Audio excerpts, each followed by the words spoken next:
counting and the reporting of counting results. We need to follow the process through to the very end. The signs are clear that we are winning and we will win resoundingly. But this is not the time for celebration. This is also not the time for sleeping. And so if you love the NDC or you are patriotic and you desire to see a change, this is not the time to sleep. We are not sleeping tonight. This is not the time to celebrate. A lot of things are happening. The NPP sensing defeat after all the ballot stuffing, ballot snatching, and the rigging shenanigans have still not given up. As I speak, the residents of our sitting member of parliament for the Rubio who has received another resounding endorsement, Honorable Neil Antibanapoy, is under attack. Police officers are there, they are throwing tear gas, people are firing gunshots. And so we are telling our NDC supporters who are close to Rubio to match them immediately. Very, very important. And for all NDC supporters, executives, officials across the country, please, don't go out there celebrating because you have won the parliamentary. God has given us an overwhelming victory in the presidential. Let's safeguard and protect it. That is what Honorable Level is saying. So go to the Constituency Coalition Center, stay there, ensure that the results are collated and declared. When it is time for us to direct, it will be a lot tougher. I can cancel. It's not saying I can't stations be bring. I will have. For as I'm ready to many now say, the two baby there, the Saturday said, yeah, kind. Now, yeah, Bobono. A man to do not abandon the dance, yes, in Kunidia Cassia and Ampanso at the National Democratic Congress, both in the presidential and the parliamentary elections. Nebeyan Kunidia, a sweet provisional results are in Saka. A class Oko Bono Regional 2016, this will win one seat, just Banda.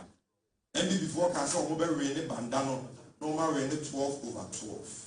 Beshaka Yamese Yakase, German North Sampa Yawene, Doma West and Crown Pata Yawene, Banda Yaritini, Time Constituency Yajaya Diaba, German South, an MPP area. For the first time, the parliamentary we have won. And even when she had a year, MPP says as one of the founding father, Business Free Brand, and this Yahweh. What the Bonoton China elections director can say, we have Fremantle Central Region. Out of 23 seats in 2016, now NDC were a 9, just 4 penny to win here. But the 9 year can say, where the Yahweh now a group 13. Now they are not a NPP for some Wayaji. And no boss a kumfi yaje upper Denshire West since 96 NDC winning that you're winning. North you're winning. I would to say now West George Anda is a former member of parliament, you're winning. Cape Coast North you're winning. Hey, my senior brother Felix of Ozu Pacha said all of us proud you won. Chief Wetimakwa you're winning. Ebra Dobe Brapa Asikuma Dobe Brapa. We have won. Guma West, we have won. Yes, say KE, Ejumako, Inya Esia, Cape Coast South, you're retaining. It's already a banner 13, 14, 15, 16, very likely in Central Region. That is the trend. Ubabon is a Kentampo North, you're winning, Kentampo South, you're winning. In Kranza North and South, NPP winning in 2016, you're winning in our back. You're winning Senate East, Senate West, through East. Atebubu Yajia dear. The Chimay North and South Yajini very clear. Over Western North, out of 9 NPP will train the one year. Out of 3 Yajiba, who is also Akaya Diano. It is 7-2, which looks very good. Over Western Regional, Amenfi, all the Amenfis, Amenfi West, Amenfi East, Naya Yaji, Amenfi Central, Naya retaining. Priscilla Winnie Valley, Awini, Jomoro, Awini. Elembele ya retaining evaluate ya GRDA. Oba Eastern Regional, Upper Menya Provo, ya Filipe, Yelusu 2016 ya winning. lower mania crop, you are waiting. Yellow crop, you are waiting. You go and one crown and say, I used to, and I think this will be the first time since 96. I win it, I used to, as we are written here, and the Kabu Bibli, I ain't even born now. Over great car, you know, you know, a brother in Crow, I win it. Le Jokuku, who was former MP, Yawene. Larabiko Topo, Yawene. Tema East, Yawene. Adenta, Yawene. Madina, Yawene. Ablekuma Central, Yawene. Koliprote, Yawene. Kantamaso, Yawene. Nigo Pram Pram, Yawene. Odolobio to Yawene. Sege, Yawene. Ada, Yawene. Shai Osudoku, Yawene. Obondomi Abra, Yawene. Ashama, Yawene. Okakwe no, Yawene. Ablekuma South, Yawene. And these are just a few. They will buy it, just say, we need to be and they are coming. I mean, it goes on and on. In fact, in the northern region, Willesi, Fandai, Saviligu, Tolon, it's my constituency, some people win it, even Bimbila. They are taking information, just a Nitu is now a former member of parliament. So, they are winning the brain that if you want to say, I don't go Yamo, and I know Elvis, can I fake flyer, presidential, I win, you say. Listen, these victories are not skirt and blouse victories, just a few. 99% of them are both presidential and parliamentary. It will be when it has also said, oh, parliamentary, NDC, and presidential, the Ebefadia, but you see a team there because we know the opponents we have attended. We know the opponents we have attended. They are desperate. They have done a lot so far.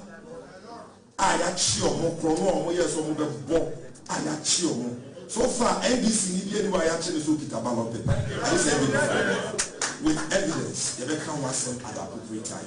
But you can no idea why. Yeah, said you won't go and dance, you won't go and sleep, you won't go and celebrate. Go to a coalition center. That is where they are trying to change the results. Go and monitor and ensure that in Kunidia, when you are John Dramani Mahamano, we will protect it. Isu. God bless you.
And the race to the Jubilee House just got even more interesting. We've just returned from a press conference organized by the minority NDC, and a number of claims being made by the party to have won certain constituencies, and we'll go into the details of those allegations in a short while. We must say, though, that the NDC is making these claims. We are yet to hear what the Electoral Commission from all the constituencies that they mentioned have yet to say about the claims being made by the NDC. We've just seen the communications director of the NDC, Sami Jemfi, speaking to us from that conference, Mr. Elvis Efriye Ankra, telling us a list or giving us a list of constituencies he alleges the NDC has won back from the NPP. I must say again, we have not heard from any of our correspondents telling us that the EC has certified any of the seats or the constituencies that the NDC has just claimed to have won or have won back from the NPP. And so we must make that very clear. Of course, we are keeping our eyes on those figures in those constituencies and indeed across all 275, so that will bring you the details for where with regards to the numbers when we have them. Let me come to my panel.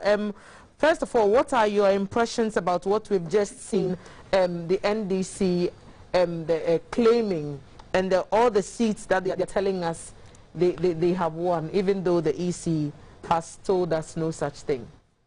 Peter. Yes, just quickly before even this one, when we're doing analysis of the presidential results, one of the key things that plays in the presidential election is that the margins are what matters, and not the percentages. Because the presidential result is 50+1. And so the magnitude of your margin plays very important, such that even when you lose, the margin of the loss counts a lot. Then to the claim by the NDC of the various constituencies that they have won. We have not heard from the EC because they've not been certified yet. But assuming that what they claim is anything to go by, that is going to be a very heavy surprise, let me call it, in the sense that a key of them are constituencies that are MPP dominant areas, where we expect that even if there will be anything at all, it should rather be closing the gap and not overturning it. And for a place like Adenta, I'm not surprised because of the voting pattern in Adenta. If indeed the claim that is if indeed, yes, that is indeed. So this is all based on, I mean, in reference to what they have said, but subject to confirmation and certification from the EC. Sani, you have quite a bit to say about Adenta and Medina constituencies when we were listening to the address by the NDC. What can you share with us? Well, Adenta, we know, has not been a safe seat for any of the two parties, the dominant parties, the MPP and the NDC. But prior to the elections, the incumbent, who is Mr. Bobinas Asawase, the Director of Communications for the MPP, has on a number of occasions complained about the fact that the work of the party has taken him away from the constituency. And this is a constituency dominated by the middle class. So such excuses will not inure to your benefit, especially ahead of a crucial election like what we are seeing now. So if indeed the EC comes out to confess that what the NDC is claiming is really true, I wouldn't be much surprised. Right. Mr. Odro, you also heard what the NDC is claiming. What are some of the ones that you would be most shocked about if the EC were to come out and indeed confirm that the claims were true? I'm going to be surprised by the Ayensuano. I'm going to be surprised by there was one in the Denchira area. Because these are clearly areas the NDC, and even Okankwe, was it Okankwe North? Okankwe North. That's also going to come as a big surprise to me, because the candidate is the NDC candidate is fairly unknown. I believe La Diaouni. Yeah. Right. If someone can Yes, get to I the will screen just and as you continue That is going those to come conversations. as a bit of a surprise to me, because that is clearly an area the MPP has shown dominance over the period. So those would be my initial thinking. One, I also want to await the margins, and then that will also inform what is really happening in some of the areas. So in a nutshell, it would have been a big win for the NDC, because these are areas that I haven't suspected or I mean, I'm not surprised about what is happening along the coastal areas. So in, regarding what you just said about the statistics and on the candidates contesting in Okaikwe North, for example, we see the candidates on here, Mr. Hussein Issa for the NPP, Teresa Ladi Awuni for the NDC, and Abdul Hamid Ibrahim for the CPP. And you can tell their position as they appear on the ballot. These are the figures that the constituency gave us in 2016. And you can tell the margins that Peter was talking about, just a little about 5,000 thereabout is the margin. I'm hearing that one of our correspondents, Ramat Mahmood, is joining us with some updates. Ramatu, what can you tell us at this time? As you know, I'm still at the coalition center for Okaikwe South, which has 178 polling stations with 8 electoral areas. Counting is still underway.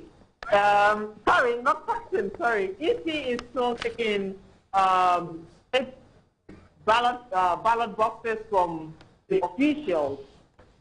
And, you know, its results are being declared polling station by polling station. Although the EC hasn't declared anybody yet, but currently there is celebration from 1/4 that they have won. I really can't tell exactly the process, but I can see jubilation all around, all over here. Ramatu, what camps are these celebrations coming from? Come again, Selma? What camps? Who do you think the candidates are celebrating? Well, from sources, they say the NPP candidate here has won. That is Zakwa Freeman. Zakwa, she's won. Right, so that is the Okaikwe, right? the Okaikwe South constituency. South constituency, yeah. And so only 2 persons contesting that seat, Zakwa Newman for the NPP. The NDC and the MPP. Right. But we are still waiting for the certified results to be declared from that collation center, which will put an end or a finality. There would be a declaration very soon, though they're still taking their ballot papers, their ballot boxes from the officials. But then you can see them jubilating. But no EC official has declared any result yet. Sani?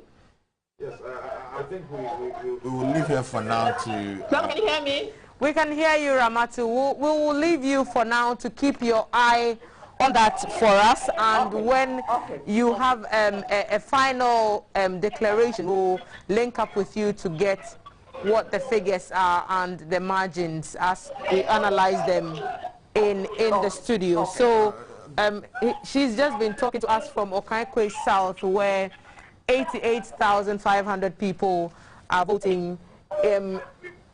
4 years ago, this was the dynamic. You can tell Ahmed Arthur won that seat for the NPP. He's not on the ballot this time. There's a new name on the NPP's ballot for 2020. Alexander Akwaku stood for the NDC, also not on the ballot. And so we have 2 new candidates standing for those 2 parties, and it will be interesting to see if this dynamic... Can you take us back to Okankwe North? So Okankwe North, still in Greater Accra region, and we'll just slide slightly up on this app that, like I said, was commissioned with the Kofi Annan Center for Excellence in ICT. Okankwe North, this is the statistics, and we're looking at the candidates' profiles as I've just showed them to you now. Peter, are you surprised that we know the Honorable Fuseni is an active member on the floor of Parliament, especially when it comes to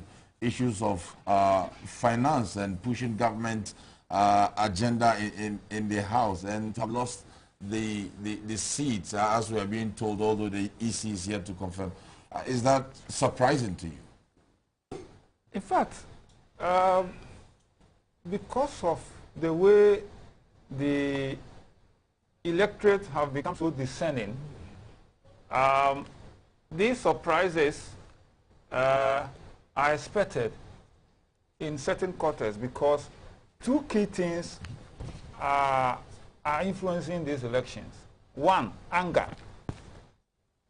where certain parliamentarians can be very good on the floor of the House, they can contribute very well, they can perform, but as a result of their relation with their constituents and their attitude can cause the anger of the constituents, such that even though you are performing, the anger will cause them to vote against you. And so the constituencies where we have huge margins, but it's turning over, is certainly as a result of this. So if the politician is not careful, he or she will be focusing on performance. I have performed, I have done this, I have done that, forgetting his or her relationship with the constituent. And it's like you have somebody who is a friend, you are happy, he or she gives you food, but you don't like him or her because of his or her attitude. And that is what is happening. So, yes, you have given us road, you have given us hospital, you have given us this and that. We don't like you because you don't respect us. Your relationship with us is not good. And so we vote against you. So it's anger that will cause them to vote against them. And that's what is happening here. So we are seeing that in 2012, the MPP was in charge of that seat.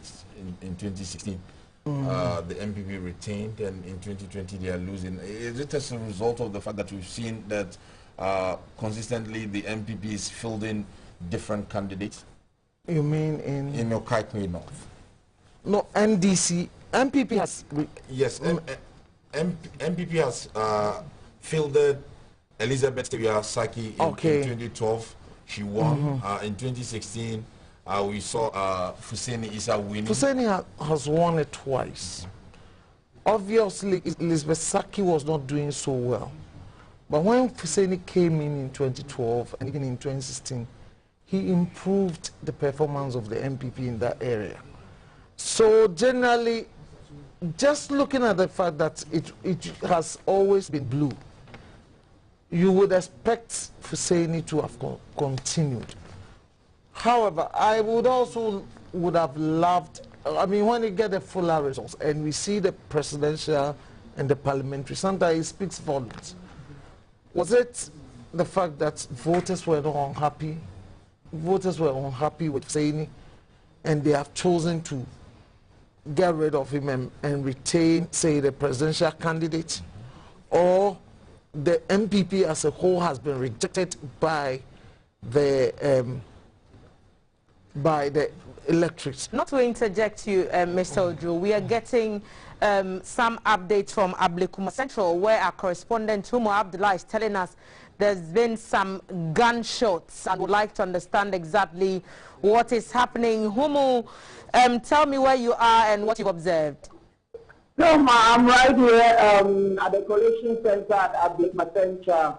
We are inside the Collation Center. Unfortunately, most of the supporters are outside the gate. The gate is closed. They've been blocked from coming inside the collection center itself.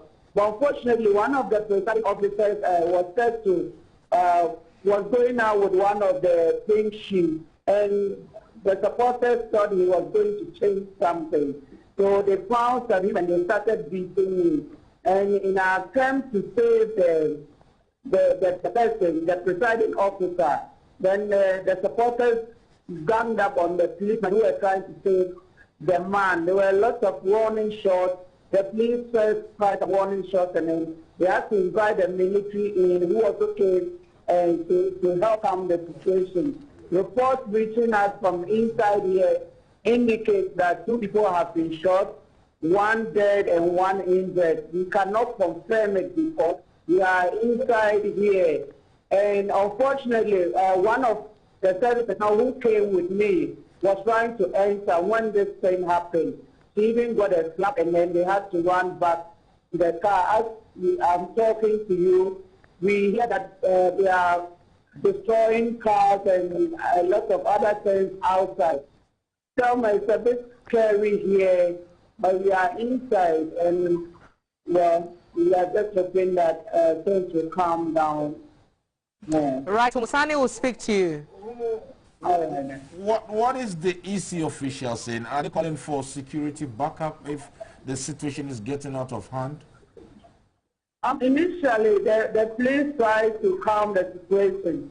Then they had to invite the military in.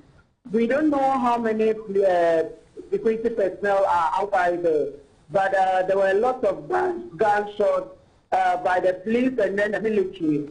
We don't even know whether they'll be able to calm things, and we don't know whether they are calling for backup because we are in here, and yes, that's just it. Has collation of the result at where you are right now halted? Right now, most of the ballot, the presiding officers are still trying to bring in their ballot boxes and pink sheets inside the collation center. Those who are in here are still trying to collect their results and put them together. It looks like it's going to be a long night because the collation is not completed. So we are not even sure we'll be hearing any results anytime soon. It might take a few more hours, but we are here, Sunny, and whatever happens, we'll let the viewers know. We'll come back to you.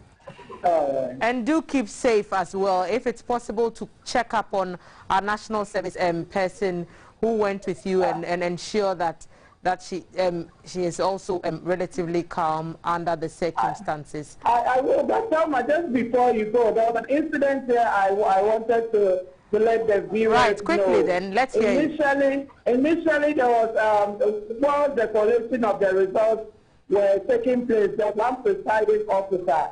A report indicates, or what we heard was that while counting the numbers, one of the political parties got 100, and then the other got 36. But unfortunately, by the time the pink sheet had reached the collation center, the number has changed. And then the supporters of the NDC didn't take lightly to it because apparently the 100 that was called initially was in support of the NDC. So the presiding officer was he was attacked, and unfortunately, instead of them trying to find a solution to the problem, the guy was put down, and unfortunately, some of our military men attacked him and they were beating him. It wasn't a very good picture at all. But I think for now, things have calmed down a bit, and then collection continues. So we are still here. Right. Thank you, Homo. Sani, obviously such reports leave much to be desired, and they are the kind of things we do not want to hear, especially when it happens to younger persons who have just come on national service with us. We don't want to see such scenes reported at the collation centers. But are you surprised because you are analyzing the dynamics of this constituency? Does it surprise you that such reports are coming from there looking at the statistics that we have available on the board for that constituency now, 5 candidates vying for that position, everybody aiming to get a piece of 120,778 votes. So this has been a blue constituency. So I don't know what would trigger the skirmishes that Umu is. So it's blue because in 2016, this is the figure. Even in 2012, the seat was for the MPP. So I don't know what would trigger the skirmishes that Umu is reporting, but I think it's too early. The security agencies, we have our trust in them. We trust in their ability and professionalism to bring this matter under control, and will be telling us exactly what really caused the mayhem there. But we are told also at 2 a.m. the New Patriotic Party will also be addressing the press, and I'm sure some of these issues will come up. Correspondents there will be asking some of these questions to get the perspective also of the governing MPP. Right, so we are still monitoring events as they appear to us from our correspondents on the field, and we are still getting key incidents being reported on our apps, and we have one. Take us to the Volta region, Hohoi precisely. Based on early reports, we are getting the Minister for Energy.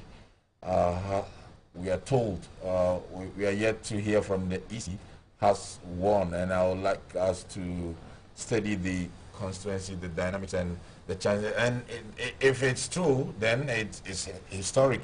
A big win for the NPP, yes, if it is confirmed by the EC. So let me come to my panelist here. Amewu has been doing a lot in the constituency. At a point in time, he was more or less like the de facto member of parliament for Hohoi. A lot of developmental projects he has rolled out, and we know he has been chasing that seat for quite a long time. If the EC comes out to confirm that he has indeed won the seat, will you be surprised? Yes, I will be extremely surprised if Amewu is able to win that seat. However, from reported work he's done there, but again, I get worried when people who want to be MPs promise or deliver certain things. My view is that it is not the work of the MP to deliver on developmental projects. Yes, MPs should lobby. MPs should support some of these activities. But if we make it part of what is expected of us, that is why we fail to retain some of the wonderful lawmakers. The role of the MP is to make laws. Let's leave it at that. When we take that responsibility, which should be that of the local assemblies, the district assemblies, and place it on the MP, and expect the MP to fund education, to fund marriages, to fund funerals, to go and support churches. That is when we start monetizing the political process.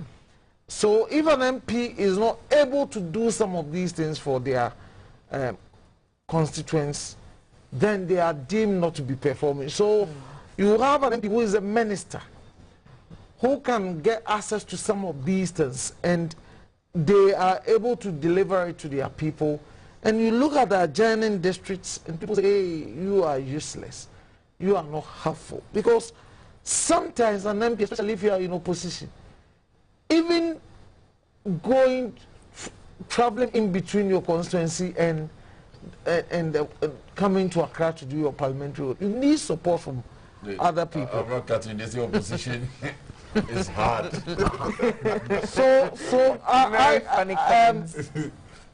If, for instance, Amewu should win that seat, for instance, and the MPP loses the general election, he's going to be an opposition member of parliament. Can he deliver on some of these things as an MP? Then we'll come back and say, oh, After he's given us all these promises, he couldn't deliver, so he's a useless MP. And that appears to be a fair point, because according to the provisional presidential figures, as has been sent to us by our correspondent, and these are provisional presidential figures from the Hohoe constituency, our correspondents are telling us that the NDC's presidential candidate, Mr. John Mahama, has 3,000 plus votes as against 1,000 plus for the NPP's candidate. So if it does play out the way you were just saying, and Amewu should win the seat, but the presidential should go to Mahama, then that analogy. Do we even have a provisional for the parliamentary? We don't have Hohoe? provisional for parliamentary for Hohoe, because we want all those figures that come in to be the ones that are certified by the Electoral Commission, in order not to create any confusions and create any tensions. But then the projections from the presidential side are the ones that we are able to see for that constituency, and we are trying to maintain the focus on Hohoe specifically in order to understand what that dynamic would mean for the candidates contesting that seat. Can we see that with the 16 for Hohoe, the parliamentary? So 35,437 as against 6,462. So this Someone, can you take us back to the profile of the NDC and MPP? It was an interesting run. The two candidates have been jabbing each other. I quite remember the candidate of the NDC, Professor Margaret Kweku, even said if Amewu should do well, he will not pull more than, I think, 20% of the total vote. So if it happens that he's winning that seat, it's going to turn out. It's going to be interesting for me, especially because knowing the trends in that constituency for an MPP candidate to win that seat is going to be historic. But we know Amewu also has already said he's going to make history. So if it happens that he's winning, then it's made. Indeed. So we're looking at all these figures, and we're waiting for these zeros to start turning into actual numbers, and that would happen when the collation center starts declaring and calling the constituency. So we'll see all these numbers, all these zeros quickly turning into actual figures. That's where we can begin to count which party has won how many seats, and then it will also feed into the figures that we have on top. We've just called by from the Akan constituency in the Oti region these numbers for the presidential race, and those are certified, and that's why we have them in that order appearing at the top of the ballot. And so we don't want our viewers to misunderstand the representations or the projections as we are showing them on screen. A number of incidents being reported. Upper East Region, Pusiga constituency. Let's see if I can go to the Upper East Region, Pusiga constituency. Let's go to Pusiga constituency and see what the incident report is all about, and we will have the opportunity to see what exactly is being complained about. Pusiga and NDC seats. Let's see if we can find what that incident is. Nothing has been reported. That just popped up on our screen.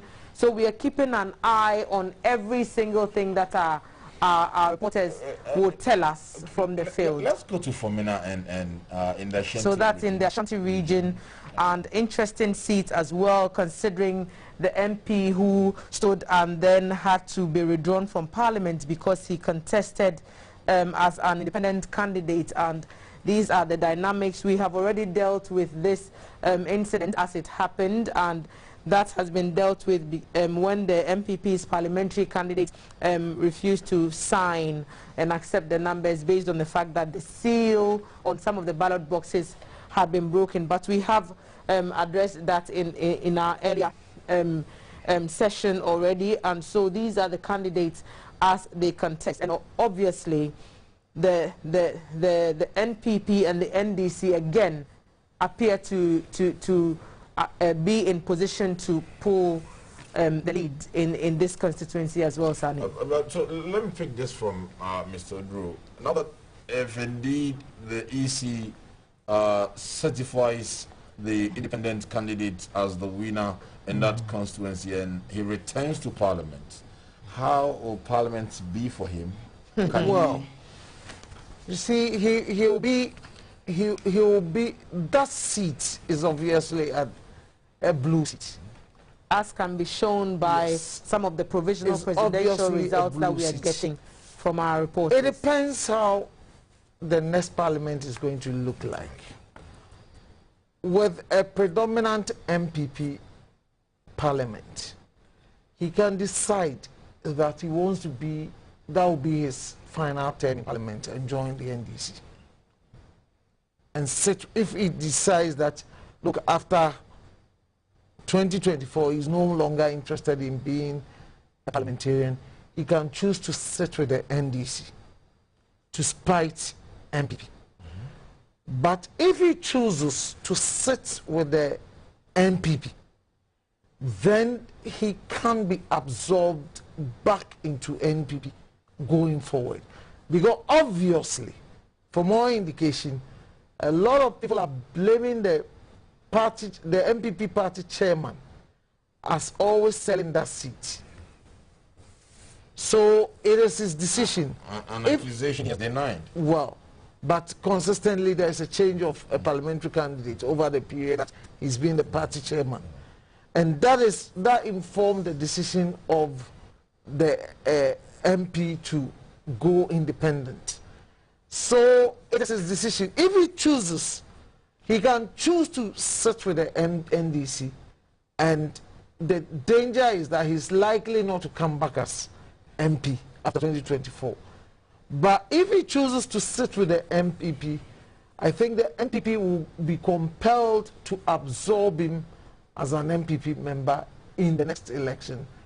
And maybe they will have to deal with their chairman as the situation is. So this is how I see the situation for him. But out of spite, he can choose to sit with the opposition. The current opposition. Peter, is it time for the political parties to allow this process to give the mandate to the delegates to choose who they want to represent them in Parliament? Because we are seeing that most of the times when at the national level the parties want to involve themselves and select their preferred candidates, it creates some sort of tension within the constituency, and in a number of cases it doesn't end up to the benefit of the party. They end up losing the seat. Is it time for a paradigm shift? In fact, the process is such that we need to look at how fair it is to choose a candidate to represent a party in a particular constituency.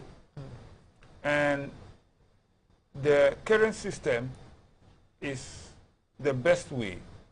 However, the numbers matters, because the only way to know whether the person who is representing us is the view of the majority depends on the numbers choosing him or her. Because after he has been chosen by the party, then the constituency now comes to play.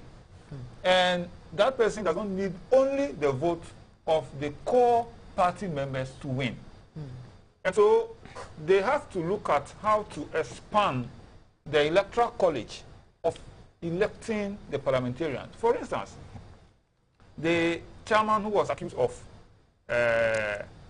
influencing the elections or changing candidates, it is difficult that the chairman who has only one vote can be able to influence all the delegates to vote for a particular party, to vote for a particular candidate, because each of the candidates are matured enough such that if they don't play to the gallery of the chairperson and they have the interest of the party, they will know that, look, the chairman's interest may not be the interest of the constituent. So how do we go about it? I want to have a bigger number. Then it becomes difficult in whatever way you want to influence. That is why the MPP themselves, in the presidential election, to choose the candidate, they expanded the electoral college. because they knew that those influence play a role. And in the past, where we realized that the election was characterized by monetization, and if you have fewer numbers, then people are able to actually distribute that fairly. But when the numbers are big, you can't share money for everybody to share it for. So for me, the current system we have, there cannot be any other better system than this. But to improve on it by expanding the numbers, then it becomes difficult for everybody, so that you can open up every member every registered member of the constituency of a party should be able to select. Well, still in the Shanti region, Thama, can we check the Asawase? We certainly can. Sani, Asawase will take us just a bit further down. Yes, I think you're there. Yep. So can you give us a bit of the profile of the constituency? So Asawase in the Ashanti region, 186 polling stations, a voter population of 101,374. The seat currently held by the NDC. And who are the candidates? The candidates for the 2020 election, Mohammed Mubarak Muntaka, 48 years development planning, and then Alidu Seidu, 39 years, a public servant, both master's degree holders, and they are vying for the post of the next MP for that constituency. If we come and have a look at the 2016 parliamentary numbers, you can tell what a close race that was in that constituency, with the NDC polling 39,095 votes against the NPP's 33,490. And you can see Alhaji Mohammed Muntaka and Alhaji Seidu, the same candidates who are contesting in this 2020 elections, going neck and neck. So it will be interesting to see if this dynamic is maintained. Actually my constituency, and I think for a while now the NDC's votes as far as the parliamentary... Let me quickly check if there are any presidential provisional results that have come in from that region. So nothing of that sort has come in yet, and so we are looking to see if we'll get any figures that will be very different from this 2016 figure that we have on the screen right now. From a margin of 20,000 to 15,000, all the way to less than 6,000, it's a cause for worry for the NDC, especially when the MPP has been in power from 2017 to now, where the Alhaji Ali Dusedu, the candidate of the MPP, is the municipal chief executive.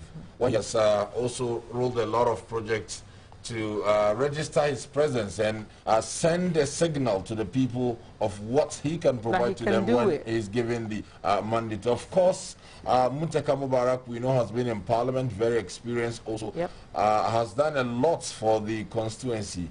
So I'm interested in seeing how it's all spans out for the two candidates in there. But Mr. Odro, you have also studied the performance of Muntaka in Parliament. We've heard a lot from the constituents. Alidu also promises to do a lot for the constituency when given the mandate. Are we likely to see a surprise? Yes.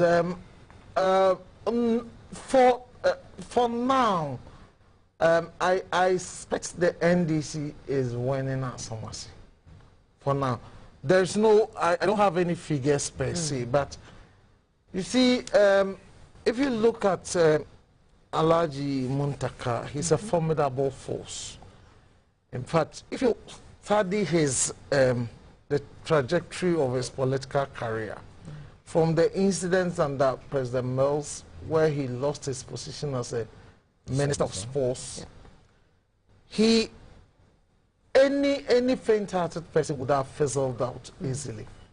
He went into Parliament studied the parliamentary process, he became a leader, a minority chief whip. Even in 2012, before then, he was a majority chief whip. He became a minority chief whip, and for that matter, part of leadership of parliament. He stood his ground. He's been very vocal on, he picks his fights, and by and large, he's been successful. In addition to that, some of the key things that his constituent needed, roads, he's been able to do it in Asawase. If you go to the whole of Ashanti region, Asawase is one of the constituencies that has got some of the best roads over the period. So here is this individual. Yes, I remember an incident that the current municipal chief executive was being asked to tone down on his attack on the member of parliament, because for nothing the member of parliament is also a leader of parliament. And it tells you that Alhaji Muntaka is a very formidable force. So I think as we speak, it looks like the situation is knife-edge. But I've heard some constituents, supporters of Alhaji Muntaka are already jubilating in Asawase, which portends that perhaps they believe they've won the seat. So again, it's going to be a very dicey thing. And for now, I wouldn't be surprised that Alhaji Muntaka retains that seat. But it's good you brought out the fact that over the period, the margin seems to be dwindling. And I think when it starts looking like this, maybe it's time to go. It's time to take a bow. That is what I think. So maybe beyond 2024, you should be thinking about taking the route of E.T. Mensah of Ningo Pram, perhaps. Well, E.T. Mensah may have bow out. He taking so the route of, say, Mr. The second deputy speaker. Yes. The current deputy speaker. Mr. Bagwin chose not to contest again. That it may be the way to go if we see a further dwindling of the figures, yes, as we that is if the figures dwindle again. Can we do analysis of the swing bridges? I want to know how they're going to play out in this year's election. The coastal regions have largely been the swing regions. This year we have Western North, which did not exist in 2016. So if we select data for Western region and we want to look at the performance in terms of the 2016, we'll get figures that represent the whole of what was previously known as Western region as against what we are seeing now, which is Western North and then Western region. So for example, if we were to go and look for what that regional summary would be, and if we were to go to the 2016 parliamentary, it would give us figures for the old Western region, which included the Western. Look at the number of registered voters for now the 2020 election Western region, 1.1 million plus votes in Western region alone. And then when you go to Western North, just under half of that number. So together we are looking at about 1.5 million votes in Western region alone. So if you have a total voter population of 17 million, you can understand how getting 1.5 million in your bag, or as much of that as possible in your bag, can help you, can help boost your confidence, especially when it is added to figures from other coastal places like the central region, with another 1.5 million plus voters registered there, and so all those number of votes ready to be picked up. If you look at the central region and their statistics for 2016, you can tell very sharply how the NPP performed in that region as against the NDC. So the NPP is preparing to have that press conference, Sunny, that you told us about, and as soon as we are ready, we will go and take their information now, and we'll listen to what they have to say. And Sunny, as you said a while back, it will be interesting to see if they would respond to any of the issues raised by the NDC in their own press conference, and how they respond to some of the allegations of the seats that they have won in their constituencies. It will be interesting to see what the parties have to say about that. So we are keeping an eye on that particular press conference, and as soon as we have those visuals, we will connect very quickly to listen to what the NPP has to say in their own conference. From Peter, for example, in the western region where we have the western north now. Peter, I want to know whether the split of the region will have an impact on the voting patterns of the region. Will the dynamics change? Yes, certainly the split will have impact. The reason is that, you know, the split came with its own merit and demerit, where a section of the people are saying, we want the capital sited here. Others too are saying no. And those are the things that will impact the voting pattern. So depending on where you are and what your expectation was, it will definitely translate into the vote. So definitely there will be some impact there. Well, Mr. Drew, exactly, for example, Accra, Greater Accra, we know, is a cosmopolitan city. What are the considerations voters often look out for before deciding to give their weight to any candidates as far as the presidential race is concerned? Sunny, we are looking at 3.5 million votes in Accra alone, the smallest region in terms of land size, and yet arguably the biggest in terms of voter population. So we are talking about the population of Central, Western and Western North together, bringing us the total number of votes or thereabouts for Greater Accra alone. So you can understand how the parties would want as many of those 3.5 million plus votes as possible. And more importantly, when you know this year you're looking at a little over 8.5 million to clinch to victory, and you command more of the votes from Greater Accra, where we have a little about 3.5 million voters. That will be quite significant. That's a lot to add to your kitty, and it adds up very quickly if you add the other coastal regions to that tally. And so it will be interesting to monitor if you look at like based on the old regions we had, or even the current regions, you see, if you take all the 5 northern regions, you throw in OT, you throw in Volta.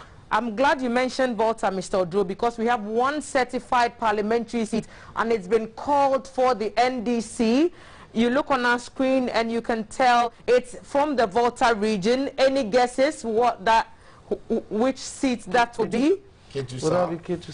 Pando constituency has been called for the NDC, and these are the figures that we are getting. So that constituency giving us the number of registered voters, 35,000, and 13,387 of that number going to the NDC, and 8,172 going for the independent candidate.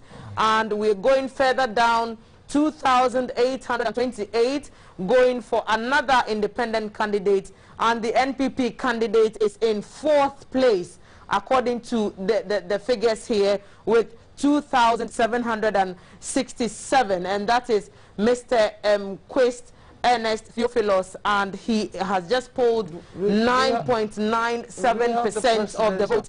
And so the projection is that Madame Dela Adwasoa has taken this seat for the NDC, with 48.21%. Does that surprise anyone at all? No, Let's look at the 2016, then we'll be able to have so we can quickly compare the 2016 the surprise is the performance figures. of the Just look. MPP candidates. Yes, I want to see the 2016 one. So this is the 2016 figure for the parliamentary election in that same constituency. We are looking at Madame de la Soa, who polled 17,000. We're looking at the MPP candidates then, who got 3,058 votes, and the other parties, NDP and the CPP, getting those numbers. And if we compare that to 2020, 13,000 as against 17, the margins are closing. You see, the MPP candidates did worse this time around. In the 2020 than in the 2016. So if you look at it's, I don't know, but I'm not very much. So just up the top of, just by looking at it, 13,000 as against 17,000. Okay. Madam Soa appears to have lost some number of votes when you compare the 2016 figure to what we are getting now because in 2020. There are two independent candidates. And in all probability, the two were coming from the NDC. So we would have to confirm whether any of the independent candidates are from the NDC or the NPP, because there's two of them on the ballots. I'm sure we can link with our correspondents too. Right. Do we have the result for the presidential? That has not been called yet, so we're still waiting on that. As soon as it if we get that, it will show a clearer picture about the performance of the NDC. But looking at the absolute numbers of the MPP candidate, is showing the MPP did rather poorly. Because with this kind of division, the MPP candidate should have appreciated in their vote, but rather it's rather gone down, which is not good if you want to make inroads in the stronghold of your opponent. So this, in as much as you might think the candidates, maybe there is also a word to the NDC, whether going forward they should maintain the candidate, because if one candidate can bring about two independent candidates, going forward the party may have to take a strong look at the candidature of that individual. Yeah, that's why I mentioned a bit earlier on that it would be interesting for us to look further into these two independent candidates. It may well be that the independent candidates are coming from the two parties, and so it may be, and this is just until we get that confirmation, it may be that, for example, if the independent candidate is coming from the NDC, he may have taken some of those votes that they got in 2016, which was 17,000 as against the 13,000 we are seeing now. It could also be that if it's coming from the camp of the NPP, then that has caused a sort of split decision in that region, which accounts for the figure that we are seeing in this year's tally. So it would be interesting to see how this result fits into the presidential tally, and we are waiting to get that confirmation made for us. And so we'll keep an eye on the presidential numbers for this particular constituency and see if it goes the way the parliamentary seat has gone. Sani. So if you can go back to our earlier conversation on the swing regions and the elements playing out, and Peter, I want to know whether the literacy level, for example, for Greater Accra or the central region has an impact in the pattern of voting in the two regions. Yes, certainly, because the analysis that is done to determine who to vote for at the literacy level, those in the lower class does not do that elaborative analysis like the middle class and the upper class, where they look at issues, they talk of how the economy is moving, they look at the economic indicators, they look at the impact of investment and how conducive the environment is. But at that level, the people where they are aligned to maybe one way of work, or their livelihood is dependent on one stream. And so when something has impacted that, then it becomes the major factor. So if they are fisher folks, then when something is affecting them, who makes fuel, then automatically that is the point at which they take their decision. right? They don't look at what is inflation number, they don't look at what is GDP, they don't look at debt rising. They are interested in getting fuel to go for my fishing and come back. So even if the fuel is available and he is not getting it, that alone will influence his decision. So definitely, that is the reason why it swings a lot, because they are very sensitive, because it is only one stream that makes them determine who and what they should depend on. And once that is impacted slightly, it quickly affects their pattern of voting as well. That's a very Mr. Drew, is that a similar case when it comes to the Western region, now Western North region and Western region? Sorry, can you come again? The with question is, I'm asking how the literacy level of the swing regions is influencing their voting pattern. And Peter talked about the Greater Accra region and the Central region, and I'm asking whether it's not different to the Western region, now Western North and Western region. Well, if you look at the Greater Accra, it's highly cosmopolitan. You have virtually every tribe living in the Greater Accra. It is not the same. In fact, if you look at the Western North, for instance, the level of literacy does not compare with that of the MPP. Less than 50%. To an extent, if you take Sekondi Takoradi, Sekondi Takoradi is comparable to Accra because it's a highly urbanized area.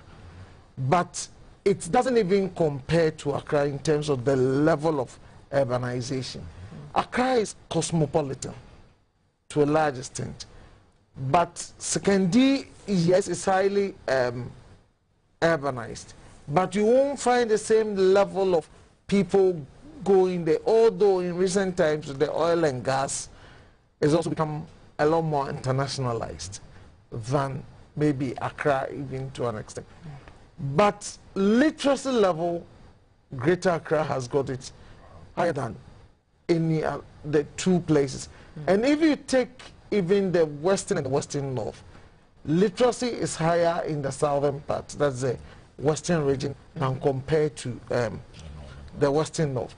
Mind you, the Western North is predominantly farming. That's especially cocoa is a major issue there. But you come to the Western region, there is the commercial side of it. And commerce is also not very high in the Western North compared to the Western region. But commerce is very high in Greater Accra than in those. So the three areas are not really similar in a lot of ways. But again, the Western region, from the look of what is happening, particularly in the Nzima areas, Nzima is flipping back to the NDC. And you realize that even the Amenfi area, where the MPP was doing well, is also not doing well. But mind you, there's one topic we've not looked at, Galamsey.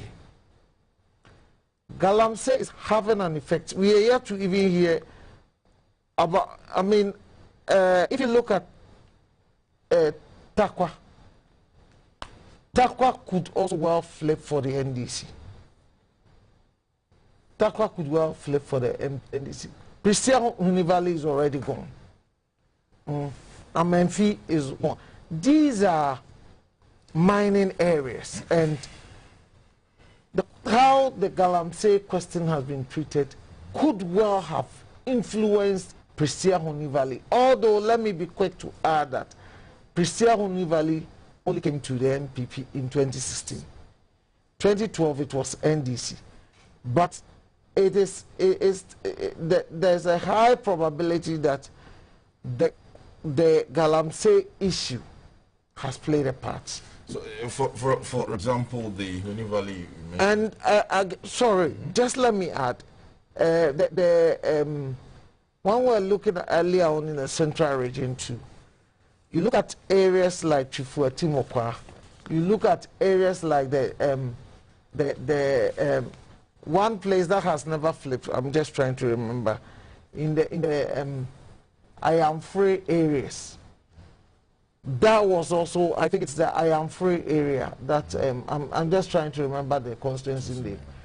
If you go there, the road network is extremely poor between I am free and Dunkwa. The road network is extremely poor. And I am sure that all those issues have got a role to have played in this election. Galamsey, road networks, and general development. That is something we cannot gloss over. Is that to say that the promise by the NDC candidate to release the Galamsey prisoners and to also return the excavators have been worked? I am almost certain it would have. Those were not going to play up nationally, I see. But for those specific areas, if somebody is living in, say, the I am free area, which is one of the close to Dunkwa, so it's part of the Denchira, it's part of the Denchira enclave, and you have bad roads. Galamsey is playing up, general infrastructure is poor. There is no reason why you may not want to change, notwithstanding whatever is happening. And mind you, although the indigenous people may have stood with MPP for a long time, because of the Galamsey issue, you have people from a lot of other places also moving into some of these places. And they may come in, they've lost their livelihood. They may have thought the question of Galamsey has not been handled well. So that could also affect. So some of these areas, the Amenfi and the Amenfi areas, the Huni Valley areas, the I am free areas, all these are predominant Galamsey areas. Right, and because you've mentioned them, let's just take a quick tour, Sunny, if I may, through some of the areas and see the projections that our correspondents on the field have sent us into our app, the app that the Kofi Annan, the Ghana-India Kofi Annan Center of Excellence in ICT, prepared specially for the GBC. And this is just the regional provisional summary for the presidential election 2020. So these are provisional results for the central region. You can tell that there's still several more,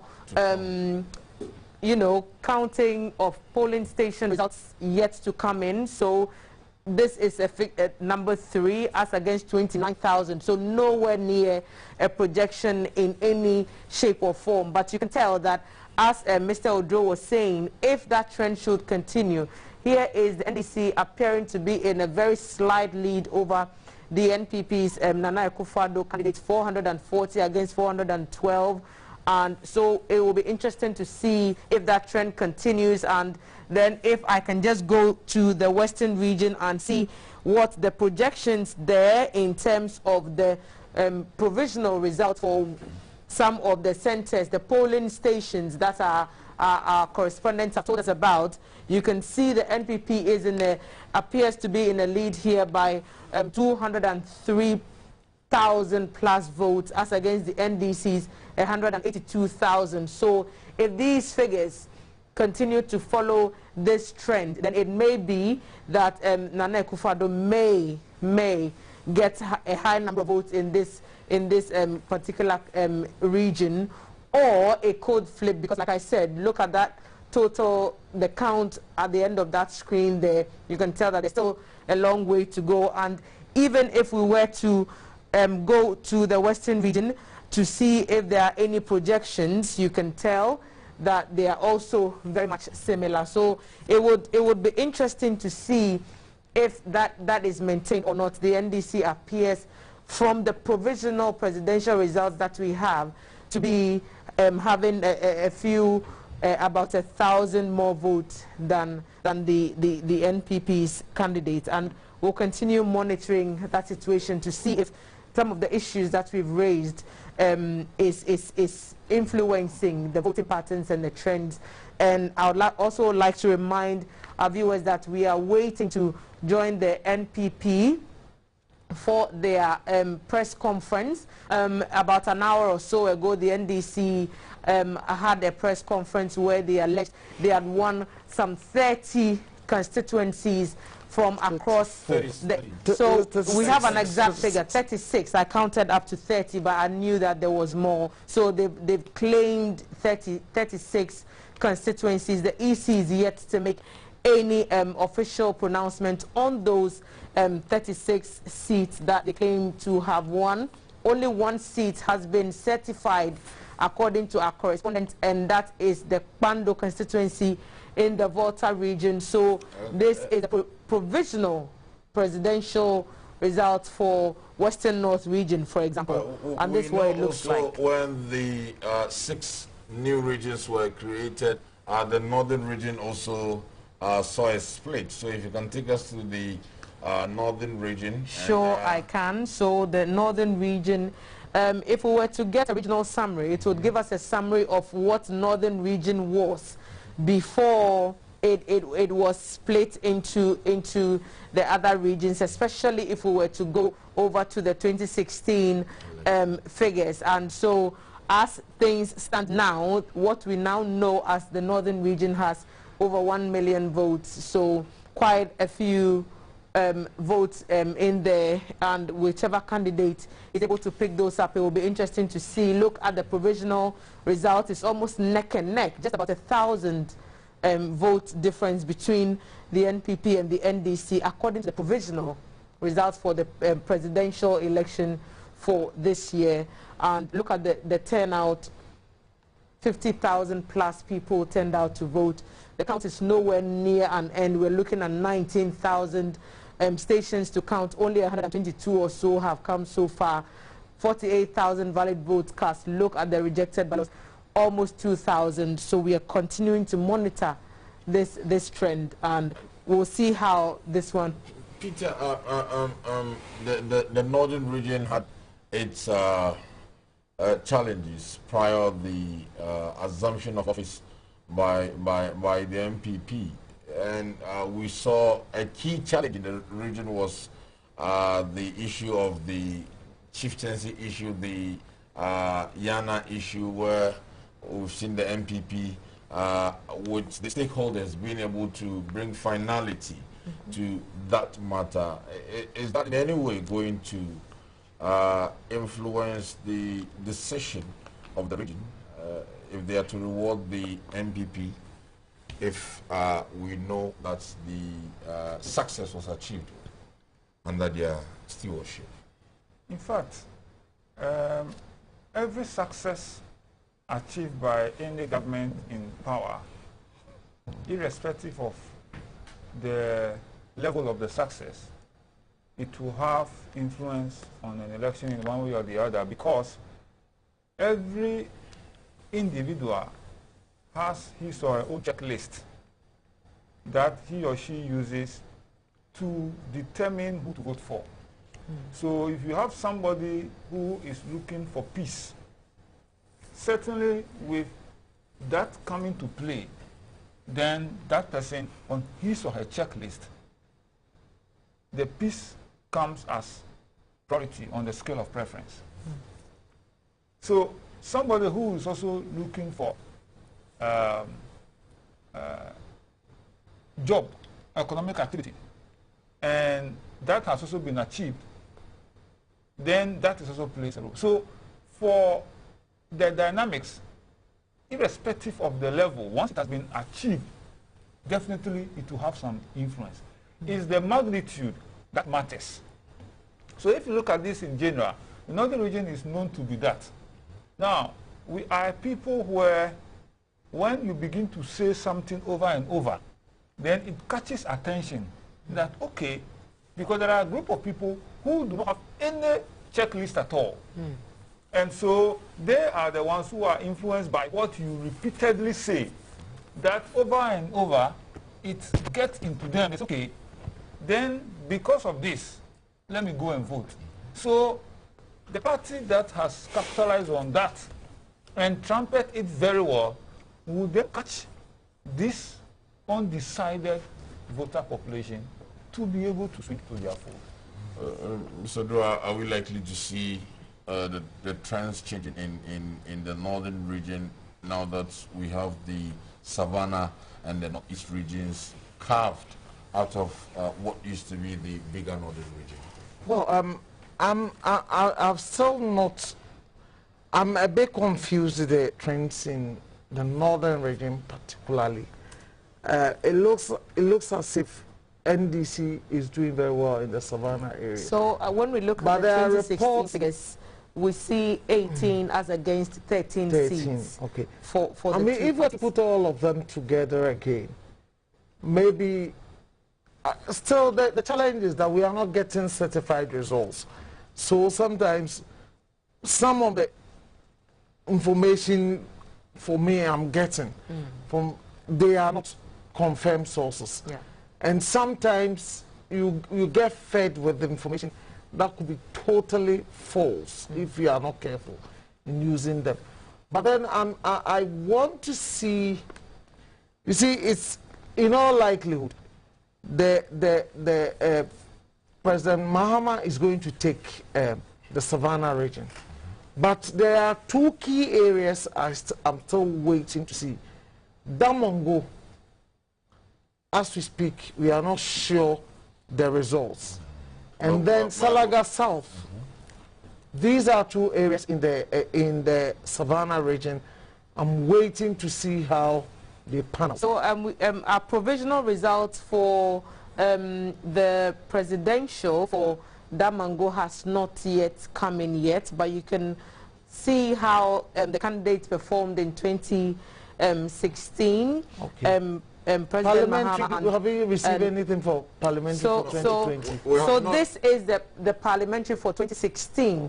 So this is for the Damongo constituency in 2016. What about we have not received because, like I said, we wait for these numbers there are reports to change. That the candidate of the MPP, Abu Jinapor, yes, that is a report floating around. So our provisional results appears to show, and this obviously it's only 6 out of a count of 78, but the provisional results for presidential, I must emphasize, provisional for Damongo constituencies appears to have put the NDC in the lead of about 200 or so votes thereabout. So we'll see once a confirmation comes in. So for Savannah, it is the same. For Savannah, for me, the key areas I'm looking for is likely NDC will sweep Savannah, with a possible exception of Salaga South and then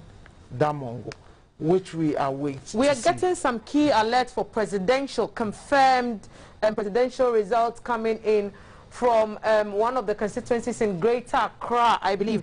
Did I just see that it was from the Osudoku? Let's see if we can get what those figures is green. Shai Osudoku. Shai Osudoku. I'm trying to get that now. They're telling me that we should go to Kwando, but let's quickly go to Shai Osudoku. Let's see. Yes, we are getting some figures here. 2,800 for the NDC, 1,598 for the NPP. We are going to Kwando now, and we have some certified results coming from Kwando, and so Kwando has gone. You can see from our app, and let me just zoom in slightly so that you can see what I'm talking about. There's a little sign here which tells you that Kwando has been called for the NDC, and so you can tell the numbers here very, very quickly, and we see them on our screen. Okay. And we have called out these numbers. Okay. So parliamentary result for Kwando, this is the certified presidential result, okay, as it is coming in from the Kwando constituency. You see, I did it President Mahama earlier on.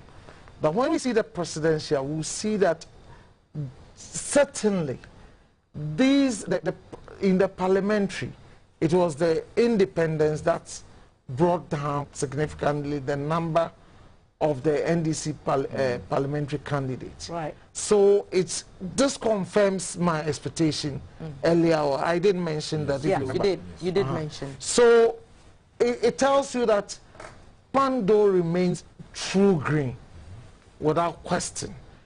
And unfortunately, it looks as if, can we look at presidential 2016? Presidential 2016 for Kwando. Much the same. Okay. If you look at but it looks as if marginally the MPP appreciated in their votes in Kwando. Slightly. But the parliamentary candidates did abysmally. So 3,682 votes here for 2020 presidential, as against 2,000. So about 1,000 more votes for the NPP in Kwando, but compared if you, to again, that one. This is 18,000. 18,000. The NDC did 18,000 this year, 2020. Yep. 13,000 in the parliamentary presidential, race. Please. And presidential 2016. 2016 will have that figure here, 18,000. 18,000. And in this year, 2020, presidential 2020, coming right up 23,000. 23,000. So NDC appreciated in presidential, and again, MPP appreciated marginally. So that is the picture. So it remains true green.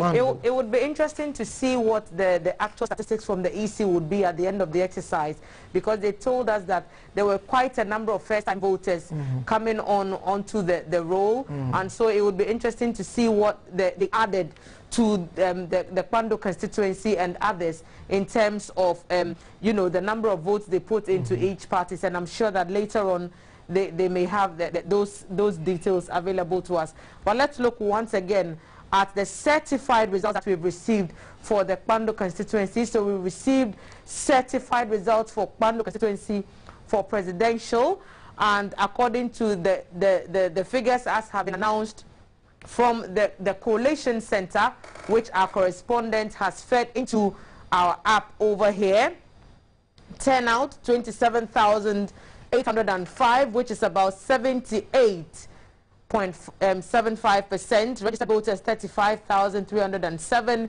Valid ballots 27,241. Rejected ballots 564.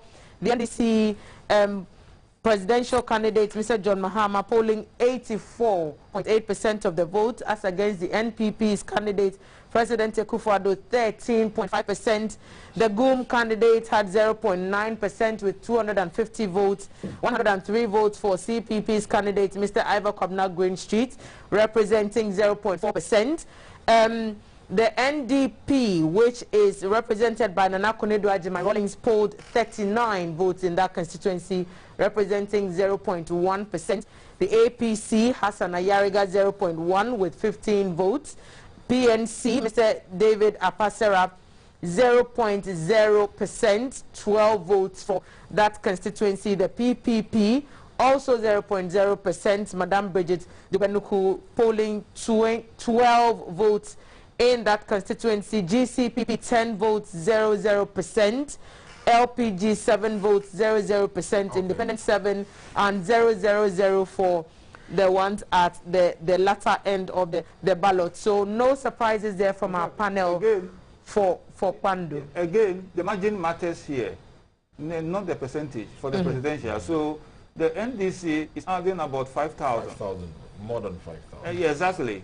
And we say 5,000 because we are comparing that to the 2016 figure, and you can say... Which is significant. So 23,000 in this year, as against 18,000, as we can see projected from the 2016 presidential race, and we can see the NPP figure also going up from the 2016 figure. So this is the 2016 figure for Pando for the presidential election, and when we look at it for the figure from this year, which has just been called, we can say an increase of about 1,000. So yes, the margins coming into play here.